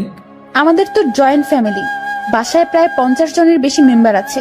কেউ যদি বলে তুই কি কাজ করিস, কি বলবি তখন? এখন তো বেকার, কি আর বলবো, বেকারই বলতে হবে। না, তুই যে পিয়নের চাকরি করিস সেটা বলবি। চাকরিটা তো নেই। আছে। আপনি বললেই হলো নাকি? স্যার আমাকে মানা করে দিয়েছে। কোম্পানির 60% শেয়ার আমার। মালিক তাহলে কে? জি আপনি। আজ বাসায় আমার সাথে থেকে কাল সকালে দুজন একসাথে অফিসে যাব, ঠিক আছে? জি ম্যাম, ঠিক আছে। যানটা হাতে নিয়ে ওনার সাথে রওনা দিলাম। ম্যাম কখন কি করে বোঝা বড় দেয়, তার মাথায় যে কি করে আল্লাহ জানে, আর উনিই জানেন। ওনার বাসার দিকে যতই অগ্রসর হচ্ছি ততই বুকের ধুকপুকুনিটা বাড়ছে। ম্যামের বাবাকে অফিসে দেখেই যে ভয় পেয়েছি, এখন তার সামনে থাকতে হবে, তাও আবার তার মেয়ের হবু জামাই হয়ে। ভাবতেই সারা শরীরে লোমগুলো দাঁড়িয়ে যাচ্ছে। ওনার বাসায় পৌঁছে গেলাম। গাড়ি যেখানে পার্ক করলো সেখানেই আরো অনেকগুলো গাড়ি। বাসাটা দেখে মনে হয় না এত লোক এখানে থাকে। এই, তুই আমার পিছু পিছু থাকবি, ওকে? জি ম্যাম, ওকে। বাসার ভেতরে ঢুকলাম। বসার ঘরে সবাই বসে আছে, কেউ কেউ আড্ডাতে মেতে আছে। আমাদেরকে দেখে সবার কাজ করা বন্ধ হয়ে গেল। আমি মাথা নিচের দিকে দিয়ে আছি, কারো দিকে তাকানোর সাহস নেই। এই ম্যামের জন্য আমি এই পরিস্থিতিতে পড়েছি। আমি ম্যামের কথা কেন শুনতেছি? আমি কি ওনাকে মনের অজান্তে ভালোবেসে ফেলেছি? না, ভাবনা ঢুকলে চলবে না, এখন অ্যাক্টিভ থাকতে হবে। ম্যাম যেটা বলবে সেটাই করতে হবে। ধীরে ধীরে বাসার সবাই চলে আসলো। ওনার বাবা মা তো প্রথম থেকেই এখানে ছিলেন। এই যে আমি আমার বরকে এনেছি, আজ থেকে ও এখানেই থাকবে। কেউ যদি আমাকে বাসা থেকে বের করে দেওয়ার কথা ভাবো তো আমার সম্পত্তি বুঝিয়ে দিয়ে তারপর বের করে দিও। তুই আমার মেয়ে। দেখো, ওর জেদ খুব, তুমি কিছু বলো না, ও ঠিক হয়ে যাবে। আর এই ছেলে তোর আমি। আমার দিকে তাকিয়ে কথা বলছে। আমি তো ভয়ে শেষ। ইরা, মা, তুই ওকে নিয়ে উপরে যা। ম্যাম আমাকে নিয়ে তার রুমে আসলো। অমায়িক সব সাজগোজ, রুমটা এত সুন্দর যে যেদিকে তাকাচ্ছি অবাক হচ্ছি। আমি তো রুম দেখাতে ব্যস্ত। ম্যাম তখন আমাকে বললেন, তুই বিছানায় উঠে থাক, আমি আসছি। ম্যাম কই যান আপনি? নিচে। আমার ভয় করে কেউ এসে আমাকে মেরে ফেলবে। আরে পাগলা, কে মারবে? আপনার ওই পুলিশ চাচা। উনি বাসায় নেই, আর আমি নিচে যাব আর আসবো। আচ্ছা। ইরা চলে যাওয়ার পর রুমটা ভালোভাবে দেখছিলাম। দেখতে দেখতে বিছানায় বসে পড়লাম। বিছানাটাও বেশ নরম, বসার সাথে সাথে কেমন যেন একটা নরম তুলতুলে ভাব। হঠাৎ ইরার মা রুমে প্রবেশ করলেন। আমি তাকে দেখে দাঁড়িয়ে গেলাম। উনি আমার কাছে এসে বললেন, বাবা, নাম কি তোমার? জি শুভ। ও, ইরা হয়তো পাগলামি করে এমনটা করেছে। তোমার বাবা মা, ফ্যামিলি আছে, তারা এইসব শুনলে সমস্যা করবে। তুমি বিকেল পর্যন্ত থেকে চলে যেও, একটু পরে ওর রাগ কমে যাবে। আমি কিছু বলার আগেই রুমে ঢুকতে ঢুকতে ইরা বলল, ওর বাবা মা নেই, বিকেল পর্যন্ত রাখার জন্য ওনাকে আমি নিয়ে আসিনি। আর তোমাকে এসব বলতে কে বলেছে? দেখ ইরা, তোর বাবাকে তুই তো চিনিস। বাবাও আমাকে চেনে। বাইরের একটা ছেলে ধরে এনে এভাবে বাসায় ঢুকানো ঠিক হয়নি। লোকে খারাপ বলবে, সমাজ খারাপ বলবে। তো তোমরা সবাই আমাকে ওইসব বলেছিলে কেন, যে ওর সাথে আমার রিলেশন আছে? আচ্ছা, আমরা সবাই তোর কাছে ক্ষমা চেয়ে নিব। এখন তুই ছেলেটাকে বিদায় কর। না, ওকে আর কিভাবে বিদায় করব? ও আমাদের এখানেই থাকবে। মানে? আমার রাগটা কমে যাক, আমি বাবার সাথে কথা বলে নিব। তুমি যাও। তুই এখনই এসে তোর বাবার সাথে কথা বল। যাও তুমি, আমি আসতেছি। ইরার মা চলে যাওয়ার পর, ম্যাম আমি বলি কি, আপনার রাগ কমে যাওয়ার পর আমি চলে যাব। পরিবারের সাথে এমন করতে হয় না, সবাই যেটা বলে সেটার মধ্যে থাকাই ভালো। তোর থেকে ভালো বুঝি আমি। জি ঠিক আছে। তুই যে চলে যেতে চাস, তাহলে আমাদের বন্ধুত্বের কি হবে? এরকম বন্ধু পাওয়া অনেক মুশকিল। এখন পেয়েছি, কাছে রাখার চেষ্টা করব। তুই এখান থেকে যাওয়ার কথা মুখে আনবি না। আচ্ছা ম্যাম, আমার সাথে কিছু সময় কথা বলে তার বাবার কাছে যায়। সেখানে তার বাবার সাথে অনেক কথা হয়, আর সেগুলো আমাকে এসে ম্যাম বলা শুরু করলো। শোন, তোর চাকরি কনফার্ম। ড্রাইভিং করতে পারিস? না। ও আচ্ছা, বাবাকে সত্যি কথাটা বলে দিয়েছি। আর রাগের মাথায় তোর সাথে অনেক কিছুই করে ফেলেছি। তুই মন খারাপ করিস না। আর তুই আমার বন্ধু, তোকে দূরে সরিয়ে দেব না, কাছেই রাখছি আমার ড্রাইভার হিসাবে। আমি যেখানেই যাব তুইও সেখানে। খুশি তো? ম্যাম এত কিছু করলেন, আমার তো এ বাসার লোকজনদের দেখলে ভয় করে। আরে পাগল, ভয় কিসের? আর তুই থাকবি তো আমার সাথে, একা একা তো না। হুম। আর তোর থাকার জায়গাও আমার খুব কাছে। মানে? পাশের রুমে। আমার রুম থেকে তোর রুম যেতে বাইরে দিয়ে ঘুরে যেতে হবে না। 2 রুমের মাঝেই একটা দরজা আছে, দেখবি? আয়। ম্যাম আমাকে নতুন রুমটা দেখিয়ে দিল। ম্যামের কোনো বান্ধবী আসলে এই রুমেই থাকতো। বন্ধু হিসেবে এটা আমার জন্য ফিক্সড। সেই যে এসে রুমে ঢুকেছি, বের হওয়ার নামই নেই। কিভাবে বের হব? বাইরে বের হওয়ার কথা মনে হলেই হাত পা ঠান্ডা হয়ে আসে। এই বাসার মানুষকে বড্ড ভয় হয়, তবে আমি জানি না তারা কেমন। বিকেলবেলা ম্যাম আমাকে নিয়ে বের হয়। ম্যাম গাড়ি চালাচ্ছে আর ধীরে ধীরে আমাকে সবকিছু শিখিয়ে দিচ্ছে। মন দিয়ে সব দেখছিলাম আর শুনছিলাম। সন্ধ্যায় আবার বাসায় ফিরলাম। বাসার কাজের লোকটা আমার খাবার রুমে এসেই দিয়ে যাচ্ছে। তার মানে বাকিদের সাথে খেতে হবে না, বাঁচা গেল। ম্যাম তার রুমে বসে অফিসের কাজ করছে, আর আমি আমার রুমে বসে কোনো কাজ নেই। একবার রুমের এপাশ থেকে ওপাশে যাচ্ছি, কখন আবার রুমের জানালা খুলে দিয়ে দাঁড়িয়ে থাকি। আমার তো আবার প্রকৃতি দেখার অভ্যাস। আর একটু রাত হলো, এবার নজর গেল নিজের ব্যাগের দিকে। ব্যাগ থেকে কাপড় এখনো বের করা হয়নি। বিছানায় ব্যাগ নিয়ে গিয়ে কাপড় বের করছিলাম, আর তখনই সেই সকালের কথা মনে পড়ে গেল। ম্যাম কি টর্চারটাই না করেছিল সকালবেলা, আর সেখানে ওনার কাছে আসা পেটে হাত রাখা। এসব মনে পড়তেই হাসি পেল। একা একা হাসছিলাম। হঠাৎ রুমের ভেতরের দরজায় নক। ম্যাম ডাকছে। তড়িঘড়ি করে উঠে গিয়ে দরজা খুলে দিলাম। জি ম্যাম আসুন। কি করতেছিস তুই? এই যে কাপড়গুলো বের করতেছি। তুই অনেক আলসে মানুষ তো। সেই সকালে আসছি, এখনো তুই কিছুই গুছিয়ে উঠতে পারিসনি। মনে ছিল না। ভাঁজ কর এখন। আমি আবার বিছানায় বসে কাপড় ভাঁজ করায় মন দিলাম। ম্যাম আমার গা ঘেঁষে বসলো। উনি খুব কাছে বসেছিল, তাই বললাম, ম্যাম একটু দূরে বসেন, সমস্যা হচ্ছে। কথাটা বলেই মনে হয় জীবনে সব থেকে বড় একটা ভুল করলাম। কথাটা বলার সাথে সাথে ম্যাম চোখ লাল করে ফেললেন। দেখে বোঝাই যাচ্ছিল বেশ রাগ করেছে। ফর্সা মানুষ, তার শরীরে রক্তগুলো সব চোখ মুখ গালে এসে জড়ো হচ্ছিল। দেখে এমনটাই মনে হচ্ছে। উনি উঠে দাঁড়ালেন আর তার রুমে চলে গেলেন দরজা না লাগিয়ে। আমি বিছানায় বসে আছি, ভাবছি ভুল যা করার তা তো করেই ফেলেছি। আমার জীবনে সুখ নেই, শুধু সমস্যা আর সমস্যা। কাপড় আর ব্যাগ ফেলে রেখেই পা টিপে টিপে তার রুমের দিকে এগোতে থাকলাম। উকি দিয়ে দেখি আমার মতোই জানালা খুলে দাঁড়িয়ে আছে, বারবার চোখ মুছছে। ওনার রাগ ভাঙাতে ওনার খুব কাছে গিয়ে দাঁড়াতে হবে, তাছাড়া এর বিকল্প কোনো উপায় নেই। আমি পা টিপে টিপে তার কাছে গেলাম। উনি কিছু বলছেন না, হয়তো টের পেয়েছেন আমি আসছি। উনি যে চালাক মানুষ, আমার রুমে প্রবেশ করা অবশ্যই টের পেয়েছেন। আমি তার পাশে গিয়ে দাঁড়াতেই, আপনি আপনার রুমে যান, নয়তো খারাপ কিছু হবে। দুঃখিত, আমার ভুল হয়েছে। আমি আপনাকে আপনার রুমে যেতে বলেছি। আমি আরেকটু কাছে গিয়ে দাঁড়ালাম, কিন্তু তার শরীরের সাথে স্পর্শ লাগেনি। রাগ উঠায়েন না আর। আচ্ছা, ইংরেজি ভাষায় বলতেছি, সরি। তোর শরীর তুই যাবি এখান থেকে? একটু তো দূরে যেতে বলেছি, তাতেই এত রাগ করতে হবে? আমি তো দূরের মানুষ, দূরেই থাকবো, তাই না? না, কাছের মানুষ। না না, কাছের মানুষ তো দূরে থাকে না, কাছেই থাকে। সরি, আমি বুঝতে পারিনি। আমার বলাটা ঠিক হয়নি, আপনার কাছে আসাটা ঠিক ছিল। রাত হয়েছে, রুমে গিয়ে ঘুমিয়ে পড়ো, সকালে অফিস আছে। রাগ কমেছে তো আপনার? কমে যাবে। এত অভিমানী আমি কখনো দেখিনি। আমি নিজেই নিজেকে প্রশ্ন করলাম, আমি ভুল করছি না তো? উনি এত বন্ধুত্বের কথা বলতেছেন, আমি তো তার ডাকে একটুও সাড়া দিচ্ছি না। আমার কি দূরে থাকাটা ঠিক হচ্ছে?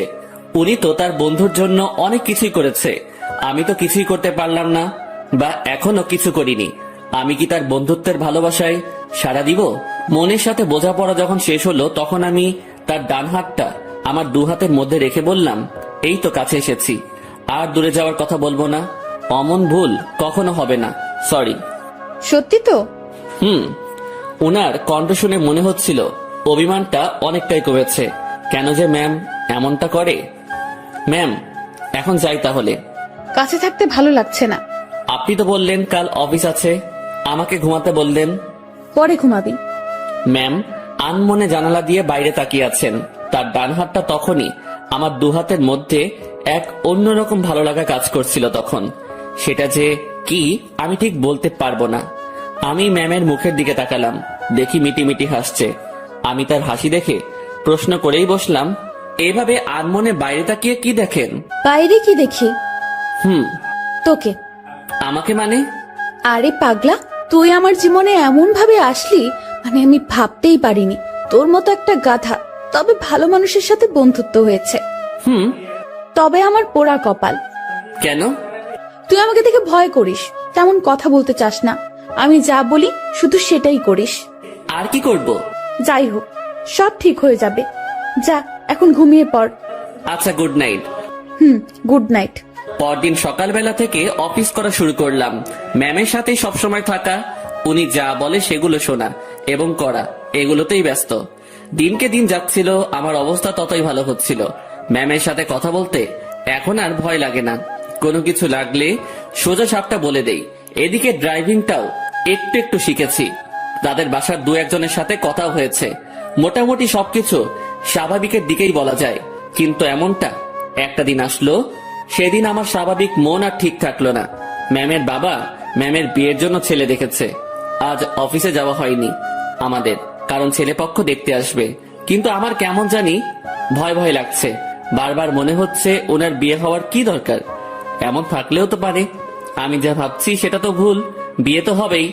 আমি আমার রুমে বসে ছটফট করছিলাম। ম্যামের রুমে বারবার উকি দিচ্ছি। উনি বেশ স্বাভাবিকভাবেই আছেন, দেখে মনে হচ্ছে না উনি কোনো টেনশন বা ভয় আছেন। তাহলে আমি ভয় করছি কেন? আমি তাকে হারানোর ভয় করছি না তো? ছি ছি, তাকে হারানোর কি আছে? সে তো আর আমার না। ম্যাম আমাকে বলেছিল উনি আমাকে ভালোবাসেন, সেটা ছিল বন্ধুত্বের। আর আমি যেটা ভাবছি সেটা তো অন্য কিছু। না, নিজের মনের অজান্তেই তাকে ভালোবেসে ফেললাম। এসব কখন হলো? আমি তো এইরকম কিছু ভাবিনি তার সম্পর্কে। পরক্ষণে মনে হলো আমি তার চিন্তায় দিন পার করেছি, সেখান থেকেই এই অবস্থা। নিজের রুমে আর থাকতে পারলাম না। বিছানা থেকে উঠে ম্যামের রুমে চলে গেলাম। ম্যাম বসে বই পড়ছেন। আমাকে দেখে বললেন, কিছু বলবি? বল। আপনাকে দেখতে আসছে। তুই তো জানিস নতুন করে প্রশ্ন করার কি আছে। যদি তারা আপনাকে পছন্দ করে, আপনি কি রাজি হবেন? ছেলে যদি ভালো হয়, পরিবার যদি ভালো হয়, তাহলে মানা করব কেন? তাই ঠিক। এটাই বলতে আসছিলি? না। সকাল সকাল তোতলানো শুরু করেছিস। কিছু হয়েছে? একটা কথা বলার ছিল। ম্যাম আমার দিকে তাকিয়ে বইটা বন্ধ করে পাশে রাখলো। তারপর আমাকে তার সামনাসামনি বসতে বলল। তোকে দেখে মনে হচ্ছে আমাকে কিছু বলতে চাচ্ছিস, কিন্তু ভয় করতেছিস। হ্যাঁ, ওই রকমই। ভয় নেই, বল। কিছু বলবেন না তো? আরে আমি তোর বন্ধু না, তোকে কি বলবো পাগল? ভয় নেই, বল। আপনি আপনার বাবাকে বলে বিয়েটা ক্যান্সেল করে দেন। ওই বিয়ে তো ঠিকই হয়নি, এখনই কিভাবে ক্যান্সেল করে দিব? আর কেন ক্যান্সেল করব? আরে আপনি চলে গেলে আমি কিভাবে থাকবো? ওই কিভাবে থাকবি মানে? তুইও থাকবি বাসার বাকি যারা যেভাবে আছে সেভাবে? আমাকে ছাড়া আপনি কি থাকতে পারবেন? ম্যাম আমার দিকে এক দৃষ্টিতে তাকিয়ে আছে। আমার কথা শুনে হয়তো সে অবাক হয়েছে। এই বাসায় বিয়ে করেন?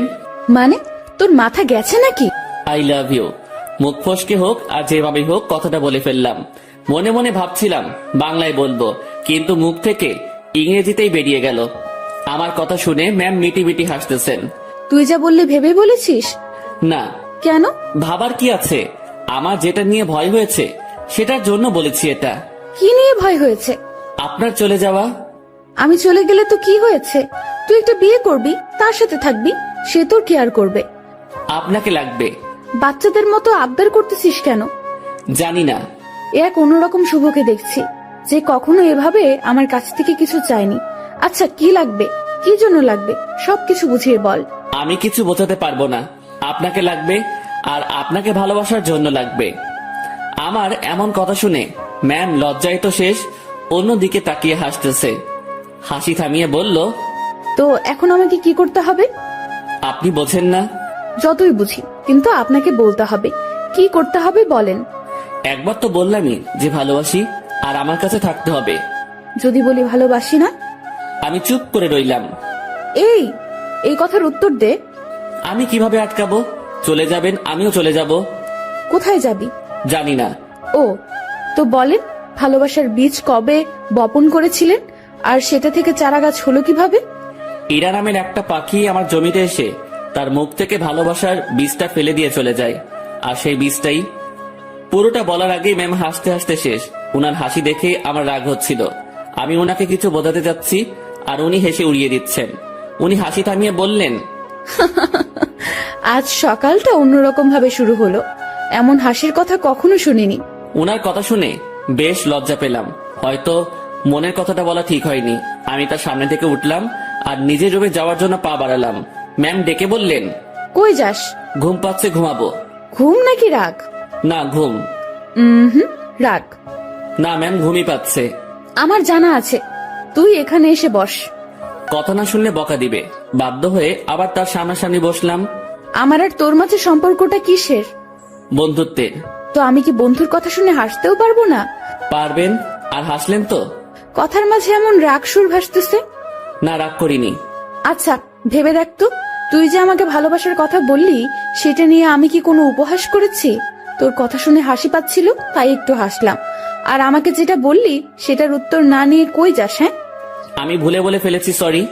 লাত্তি খাবি কুত্তা। ভালোবাসি বল। আপনি হাসবেন তাই বলবো না। আমার ভালোবাসার দাম আছে। ওরে বাবা, একটু হাসছি তাই কত রাগ? তো শুনি, আপনার ভালোবাসার দাম কত? সেটা আপনার না জানলেও হবে। আপনি বই পড়েন। আমি গেলাম। আমি চলে যাচ্ছিলাম, উনি আমার হাত ধরে ফেললেন। কেমন কান্না কান্না কণ্ঠে বললেন, ওই পাগল, আমি তোমার ভালোবাসা নিয়ে উপহাস করিনি তো। আপনি যে হাসলেন। না পাগল। ইরা আমাকে জড়িয়ে ধরে কান্না শুরু করলো, আর অভিমানী কণ্ঠে বলল, প্রত্যেকটা গল্পে আমি তোমাকে প্রপোজ করি, তুমি কি করো? তুমি চুপ থাকো, তোমার জন্য ওয়েট করতে হয় আমার।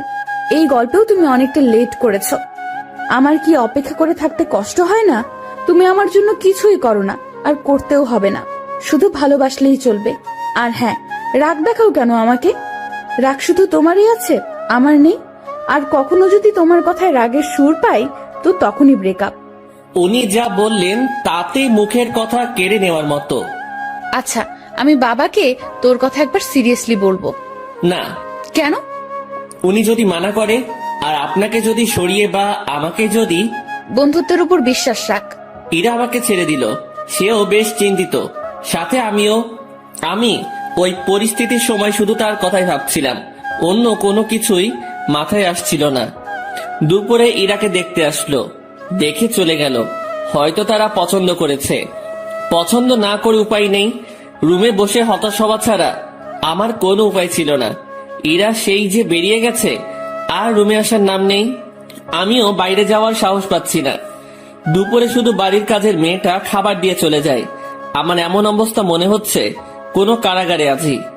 বাইরে বেরোনোর কোনো পথ নেই। সন্ধ্যায় ইরা রুমে আসলো। উনি আসতে না আসতেই আমিও তার রুমে গেলাম। আর গিয়ে যা শুনলাম সেটা আমি কখনোই ভাবিনি। উনি বলতে শুরু করলেন, বাবার ছোটবেলার বন্ধুর সাথে আমার বিয়ে ঠিক করেছেন। ওনারা আমাকে দেখে পছন্দ করেছে। আজ ওনাদের যে হাসি মুখ দেখলাম সেটা আমি ভাঙতে পারবো না। কথাটা শুনে বুকের ভেতরটা কেমন যেন আটকে গেল। মনে হলো বুকে পাথরের ভর করছে। শুনেছি বুক ভার হলে চোখে পানি চলে আসে। আমি কোন রকম চোখের পানি সামলিয়ে বললাম, সমস্যা নেই, আপনি যেটা করেন। তুই আমার উপর রাগ করলি তাই না? আরে না, আপনার সিদ্ধান্তে আমি খুব খুশি। পরিবারের কথা চিন্তা করেই সব করতে হয়। তোমার কথায় কান্নার আওয়াজ পাচ্ছি। আরে না, কি যে বলেন, কান্না করব কেন? আমি রাজি হওয়াতে আমার বাবা যে খুশি হয়েছে সেটা আমি তার চোখ মুখ দেখেই বুঝেছি। আচ্ছা আপনি করেন, আপনি রেস্ট নেন, আমি আমার রুমে যাই। ইরা কিছু বলল না, চুপ করে বসে থাকলো। হয়তো আমার কথাও সে ভাবছে। আমি রুমে এসে আর কি করব? ছেলেদের তো আওয়াজ করে কান্না করতে নেই, লোকে খারাপ বলবে। রুমের মধ্যে কিছুক্ষণ থাকলাম, ভালো লাগলো না। বাসার ছাদের দিকে রওনা দিলাম। আমি কখনো যাইনি এই বাসার ছাদে, এই প্রথম যাচ্ছি। ছাদে পৌঁছে এক করে চুপটি করে দাঁড়িয়ে আছি। ভাবছি ম্যামের কাছ থেকে বিদায় নিয়ে চলে যাব, কারণ এ কষ্ট সহ্য করার মতো না, আমি সহ্য করতে পারছি না। হঠাৎ ছাদে কারো উপস্থিতি টের পেলাম। একটা লোক আমার দিকে এগিয়ে আসছে। কাছে আসতেই তার ফেস দেখে বুঝলাম এটা ইরার কাকা। এই শীতে এত রাতে ছাদে কি করিস? না মানে এমনি বাতাস খেতে আসছিলাম একটু। কি, এই শীতে বাতাস?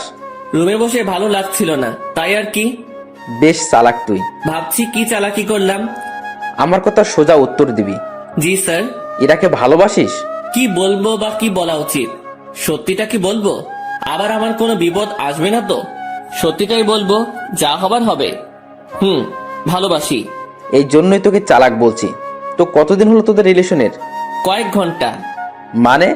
আজ সকালে উনাকে ভালোবাসার কথা বলেছি। তো সে কি বলছে? প্রথমে হ্যাঁ বলেছিল, তারপর? ছেলেপক্ষ দেখে যাওয়ার পর আমাকে মানা করে দেয়। কেন? উনি এই বিয়েতে রাজি হওয়ায় আপনারা বাসার সবাই খুশি হয়েছেন অনেক। আপনাদের হাসি মুখ দেখে এসে উনি আমাকে মানা করে। বাহ, তুই তো বেশ সাহস নিয়ে আমার সাথে কথা বলছিস। ভয় করছে না তোর? আপনি তো সত্যিটা বলতে বললেন। তো তুই এখন কি করবি? চলে যেতে হবে এখান থেকে। রাতেই? না, সকালে ওনার দেখা করে চলে যাব। বাহ, তো দেবদাস হয়ে কোথায় ঘুরে বেড়াবি? আমি চুপ হয়ে গেলাম। উনি মজা নিচ্ছেন বোঝাই যাচ্ছিল।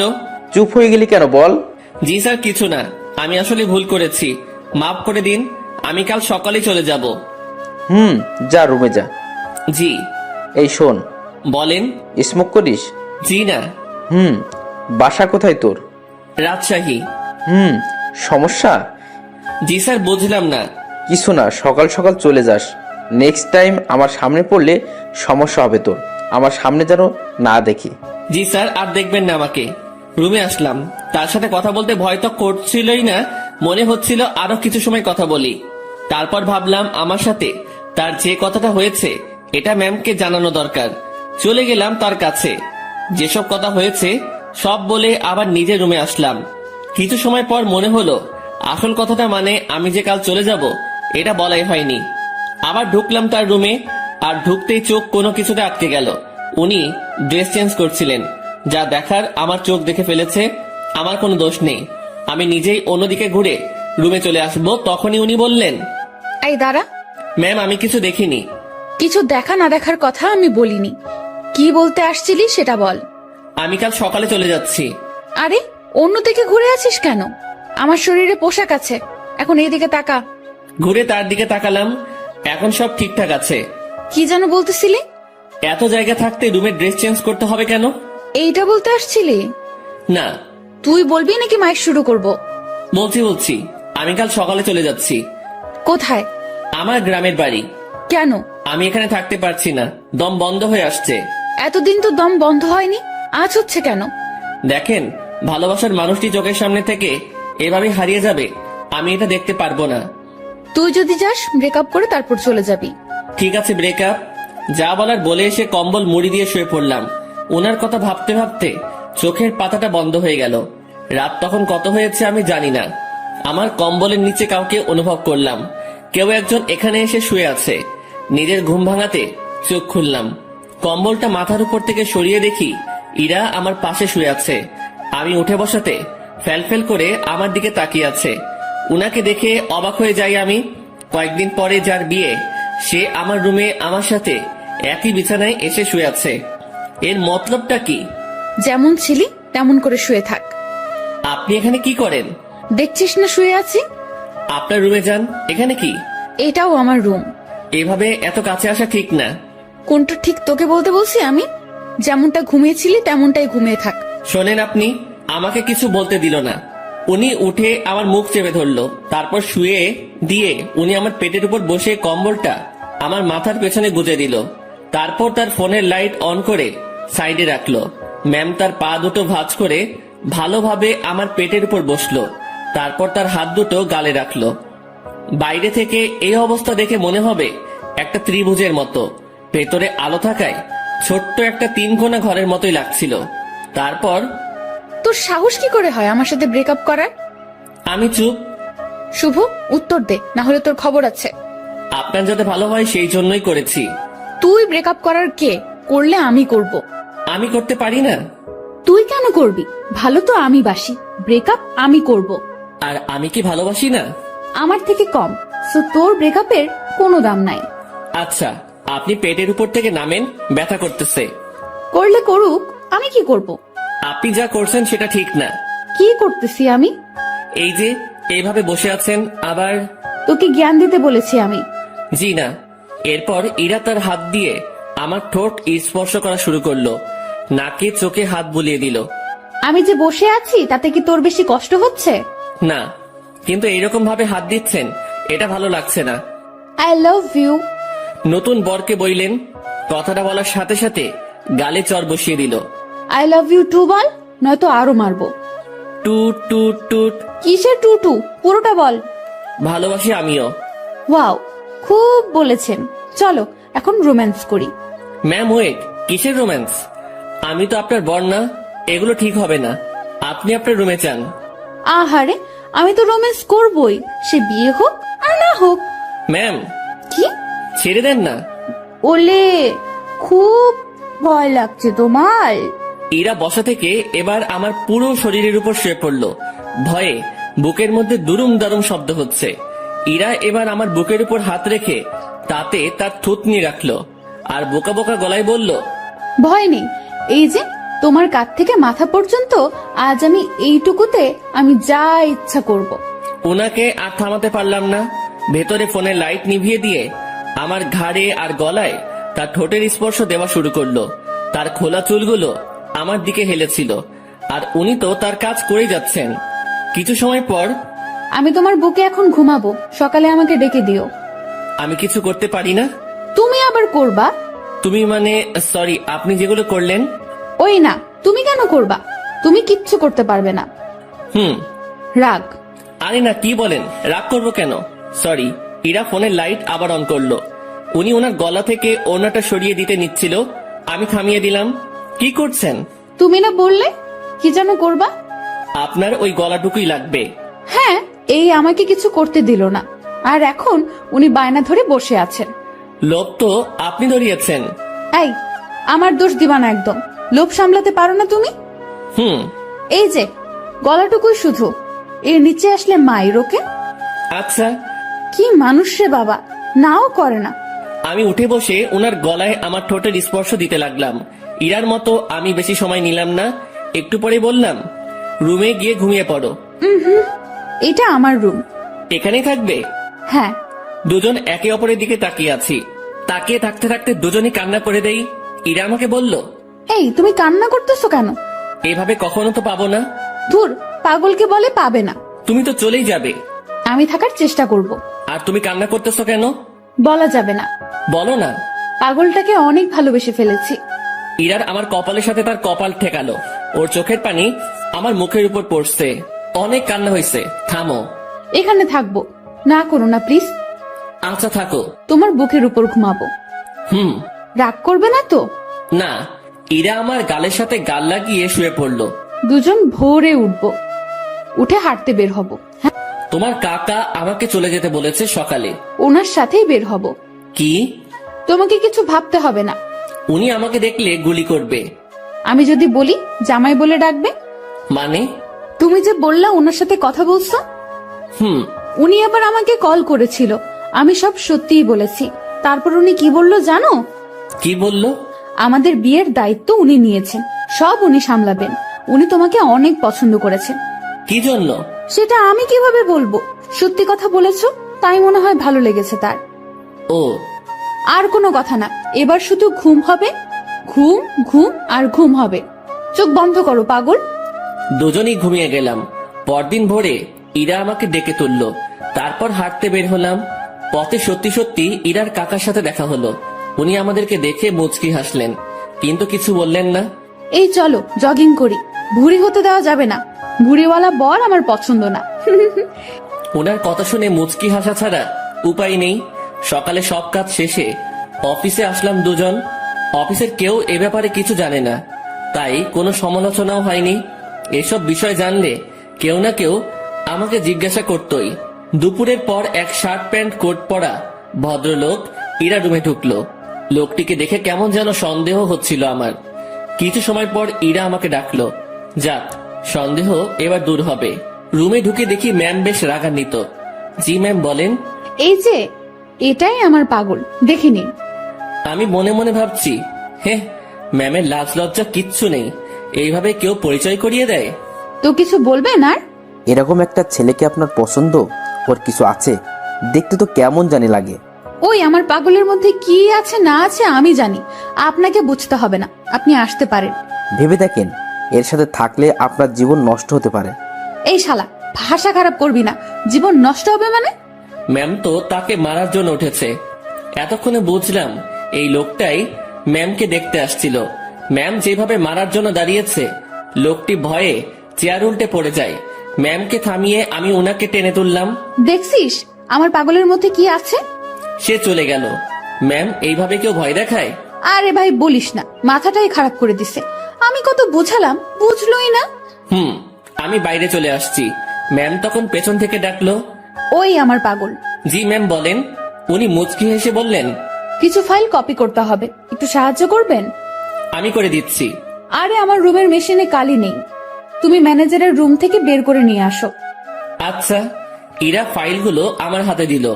উনিও ফাইলটা ধরে আছেন, আমিও এক পাশে ধরে আছি। উনি ছাড়ছেন না। রাগ করলে নাকি আবার? ছি, না ম্যাম, রাগ করবো কেন? এই যে কাজ করাচ্ছি। এটা তো আমারই কাজ। তোমাকে দিয়ে কাজ করাতে ইচ্ছে করে না গো। আমার কাজ করতে ইচ্ছে করে। স্যার যান, এখন এগুলো কপি করে নিয়ে আসেন। আর হ্যাঁ, আজ বাসায় ফিরতে রাত হবে। সন্ধ্যায় বাইরে গিয়ে খেয়ে এসে আবার কাজ শুরু করব, ঠিক আছে? আচ্ছা ঠিক আছে, সন্ধ্যায় দুজন বাইরে গিয়ে খেয়ে আসি, তারপর আবার কাজ শুরু। বিকেল থেকেই আমি ম্যামের রুমে বসে ওনার কাজ দেখছি মনোযোগ দিয়ে। মাঝে মাঝে কথা হচ্ছে। কাজ শেষের দিকে ম্যাম তখন বলল, আজ কি করব জানো? কি করবেন? এই যে তুমি করে বলো। কি করবা? এক জগ চা বানিয়ে দুজন রাত 10টার পর ছাদে যাব। কেন? গল্প করব। এই ঠান্ডায় ছাদে? রুমেই তো ভালো। আরে না, ছাদে আগুনের ব্যবস্থা করব। তুমি আমি পাশাপাশি বসে চা পান করব আর গল্প করব। আর স্যার, মানে আপনার বাবা যদি দেখে? ও পাগল রে পাগল, কাকা তো বাবাকে সব বলে দিয়েছে। বাবা আবার তার বন্ধুকে মানা করে দিয়েছে। আর সেই জন্যই ছেলেটি আমার কাছে আসছে রিকোয়েস্ট করার জন্য, যাতে আমি মানা না করি। তারপর তোমার কথা বললাম, তোমাকে দেখালাম। ও, এই ব্যাপার?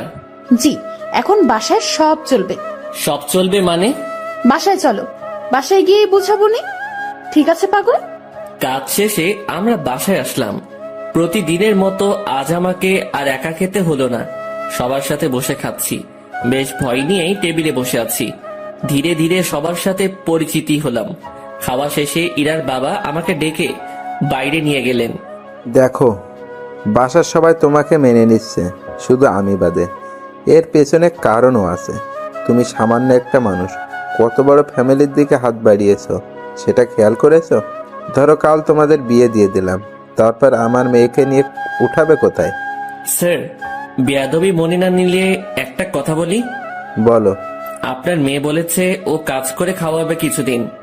এর মাঝে আমিও কিছু একটা করে ফেলতে পারবো ওর সাহায্যে। আমরা এমনটাই ভেবেছি। ও, বউয়ের হাতের কামাই খাবে? না, বন্ধুর হাতের কামাই খাবো।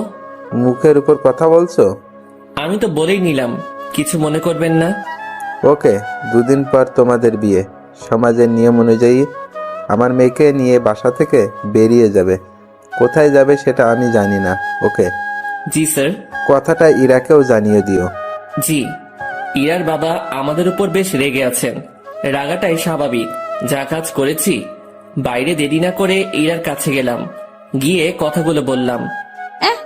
এত তাড়াতাড়ি বিয়ে? ভাবলাম মাসখানেক একটু প্রেম টেম করবো, এখানে ওখানে ঘুরতে যাব, সেগুলো মনে হয় আর হবেই না। বিয়ের জন্য প্রস্তুতি নিতে হবে। হ্যাঁ, আগে তো বাসা ঠিক করতে হবে। তুই বেটা এত টেনশন নিতেছিস কেন? তুই বাবাকে বলেছিস বন্ধুকে বিয়ে করতেছিস, তাই না? হুম। তো তোর বন্ধু থাকতে এত টেনশন কেন? শোন, আমি একটা ফ্ল্যাট কালকের মধ্যে কিনে নেব। আর হ্যাঁ, সংসার করতে অনেক কিছুর প্রয়োজন, সেগুলোও কিনতে হবে। হুম। বিয়ের পর সংসারে তুমি আমি 50-50 খরচ দিব। আমি এত টাকা কই পাবো? ও হ্যাঁ, তাও তো একটা কথা। আচ্ছা শোন, উপায় একটা বের করেছি। আমি দিব 80%, আর তুই 20%, আর ভালোবাসা দিবি তুই 99%, আর আমি 1%। কি? না, আপনি আমাকে ভালোবাসবেন না। যদি সংসারে 50-50 খরচ দিতে পারেন, ভালোবাসাটাও তেমনই ভাগ হবে। এটা কোনো কথা? তো নিজেদের মধ্যে রাজনীতি করাটা কি ঠিক? দেখ, আন্দোলন করতে থাক, কাজ হয় কিনা। মনটা একটু নরম করেন। আপনি যদি আমাকে 100% ভালোবাসা দেন, তো ভালোবাসার পিপাসায় আমি তো মারা যাব। ওই মুখে ওসব মারা যাওয়ার কথা আনবি না। জি ম্যাম। যা রুমে গিয়ে ফ্রেশ হয়ে নে।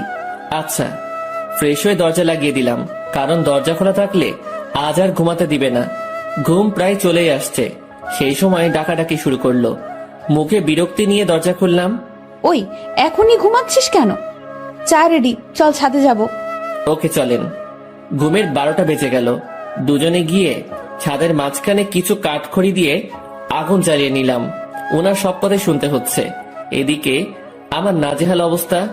নিচে থেকে উপরে এতগুলো কাঠখড়ি আনা, তাও আবার চোখে ঘুম নিয়ে প্রচন্ড রকমের বিরক্ত লাগছিল। আমি আর ইরা আগুনের খুব কাছাকাছি বসলাম। সে আমার শরীর ঘেঁষে বসলো। সে জগ থেকে একটা কাপে চা ঢাললো, তারপর কাপটা আমার হাতে দিয়ে বলল, আগে তুমি খাও, এই পুরোটা না, কিন্তু জাস্ট এক চুমুক, তারপর আমি, তারপর আবার তুমি খাবে। ইরা কথাটা বলে আমার হাতের মধ্যে দিয়ে হাত দিয়ে জড়িয়ে নিল। আমি এক চুমুক খেলাম, আর তারপর উনার মুখে ধরলাম। আমি যে জায়গাটায় ঠোঁট লাগিয়েছিলাম, ঠিক সেখানে সে ঠোঁট লাগিয়ে চা খেলো। খাওয়া শেষে ইরা আমার কাঁধে মাথা রাখলো। ওই একটা গল্প বলো। রুমে গিয়ে বলবো নি? জি না শুভ সাহেব, এখানে বলেন। কি বলবো মাথায় আসছে না। আনরোম্যান্টিক একটা বর। তোমার কিছু বলতে হবে না, আমিই বলছি শোনো। গান বলবো, ভালোভাবে শুনবা। বলো।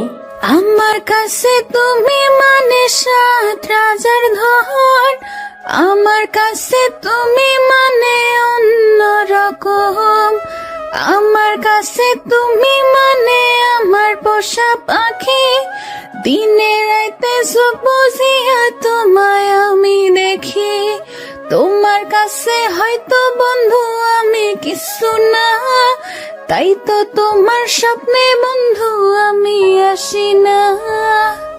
এই ওয়েট ওয়েট, আমি ইরাকে গানের মাঝে থামিয়ে দিলাম। কি হয়েছে, থামালে কেন? তুমি আমার স্বপ্নে আসো তো? আরে গাধা, এটা গানের লাইনে আছে, তাই বলছি। আমি তো জানি তুমি আমাকে কেমন ভালোবাসো। তুমি গানটা পারো? ও দারুণ, তাহলে চলো একসাথে গাই। তারপর থেকে শুরু করলাম। আমি মানে তুমি, আর তুমি মানে আমি। আমার কাছে আমার চেয়ে বন্ধু তুমি দামি। গলা ফাটিয়ে দুজন গান করলাম। আমাদের আওয়াজ শুনে ছাদে ছোট বড় সবাই এসে হাজির। আমরা সবাই গোল হয়ে বসলাম। আগুনটাও বড় করা হলো। তারপর সবাই মিলে আবার গান ধরলাম। রাতটা যে এমন হবে কখনো কল্পনাও করিনি। বাসার সবাই এসেছে, শুধু ইরার বাবা বাদে। আড্ডা শেষে রুমে আসলাম। ইরা তার রুমে গিয়ে ঘুমিয়েছে, আমি আমার রুমে শুয়ে পড়লাম। পরদিন সকালবেলা অফিসে গেলাম দুজন। আগের দিনের মতো ডিউটি করে রাতে বাসায় ফিরলাম। এখন আমি একা রুমে থাকি না, বাসার সবার সাথে আড্ডা দিই, কথা বলি। দিন দিন আনন্দগুলো বাড়ছিল। কথায় আছে, আনন্দ সুখ বেশি সময়ের জন্য নয়। সত্যি তাই। ইরার বাবা এসে আমাকে জানিয়ে দিয়ে গেলেন কাল আমাদের বিয়ে, আর কালকেই আমাদের বাসা ছাড়তে হবে। আমি আর ইরা বসে বসে ভাবছি কি করা যায়। দোস্ত শোন, এভাবে লাভ নেই, ব্যাগ গুছিয়ে ফেল। তাহলে আমরা কাল চলে যাচ্ছি? হ, যাচ্ছি। অন্য কারোর সাথে বিয়ে হলে তো যেতেই হতো, তাই না? হুম। তো ব্যাপারটাকে স্বাভাবিক নেওয়ার দরকার না? হ্যাঁ, ঠিক বলেছেন। এখানে আমার সম্পত্তির দাবি নিয়ে থাকতে পারতাম, বাট ঠিক হবে না।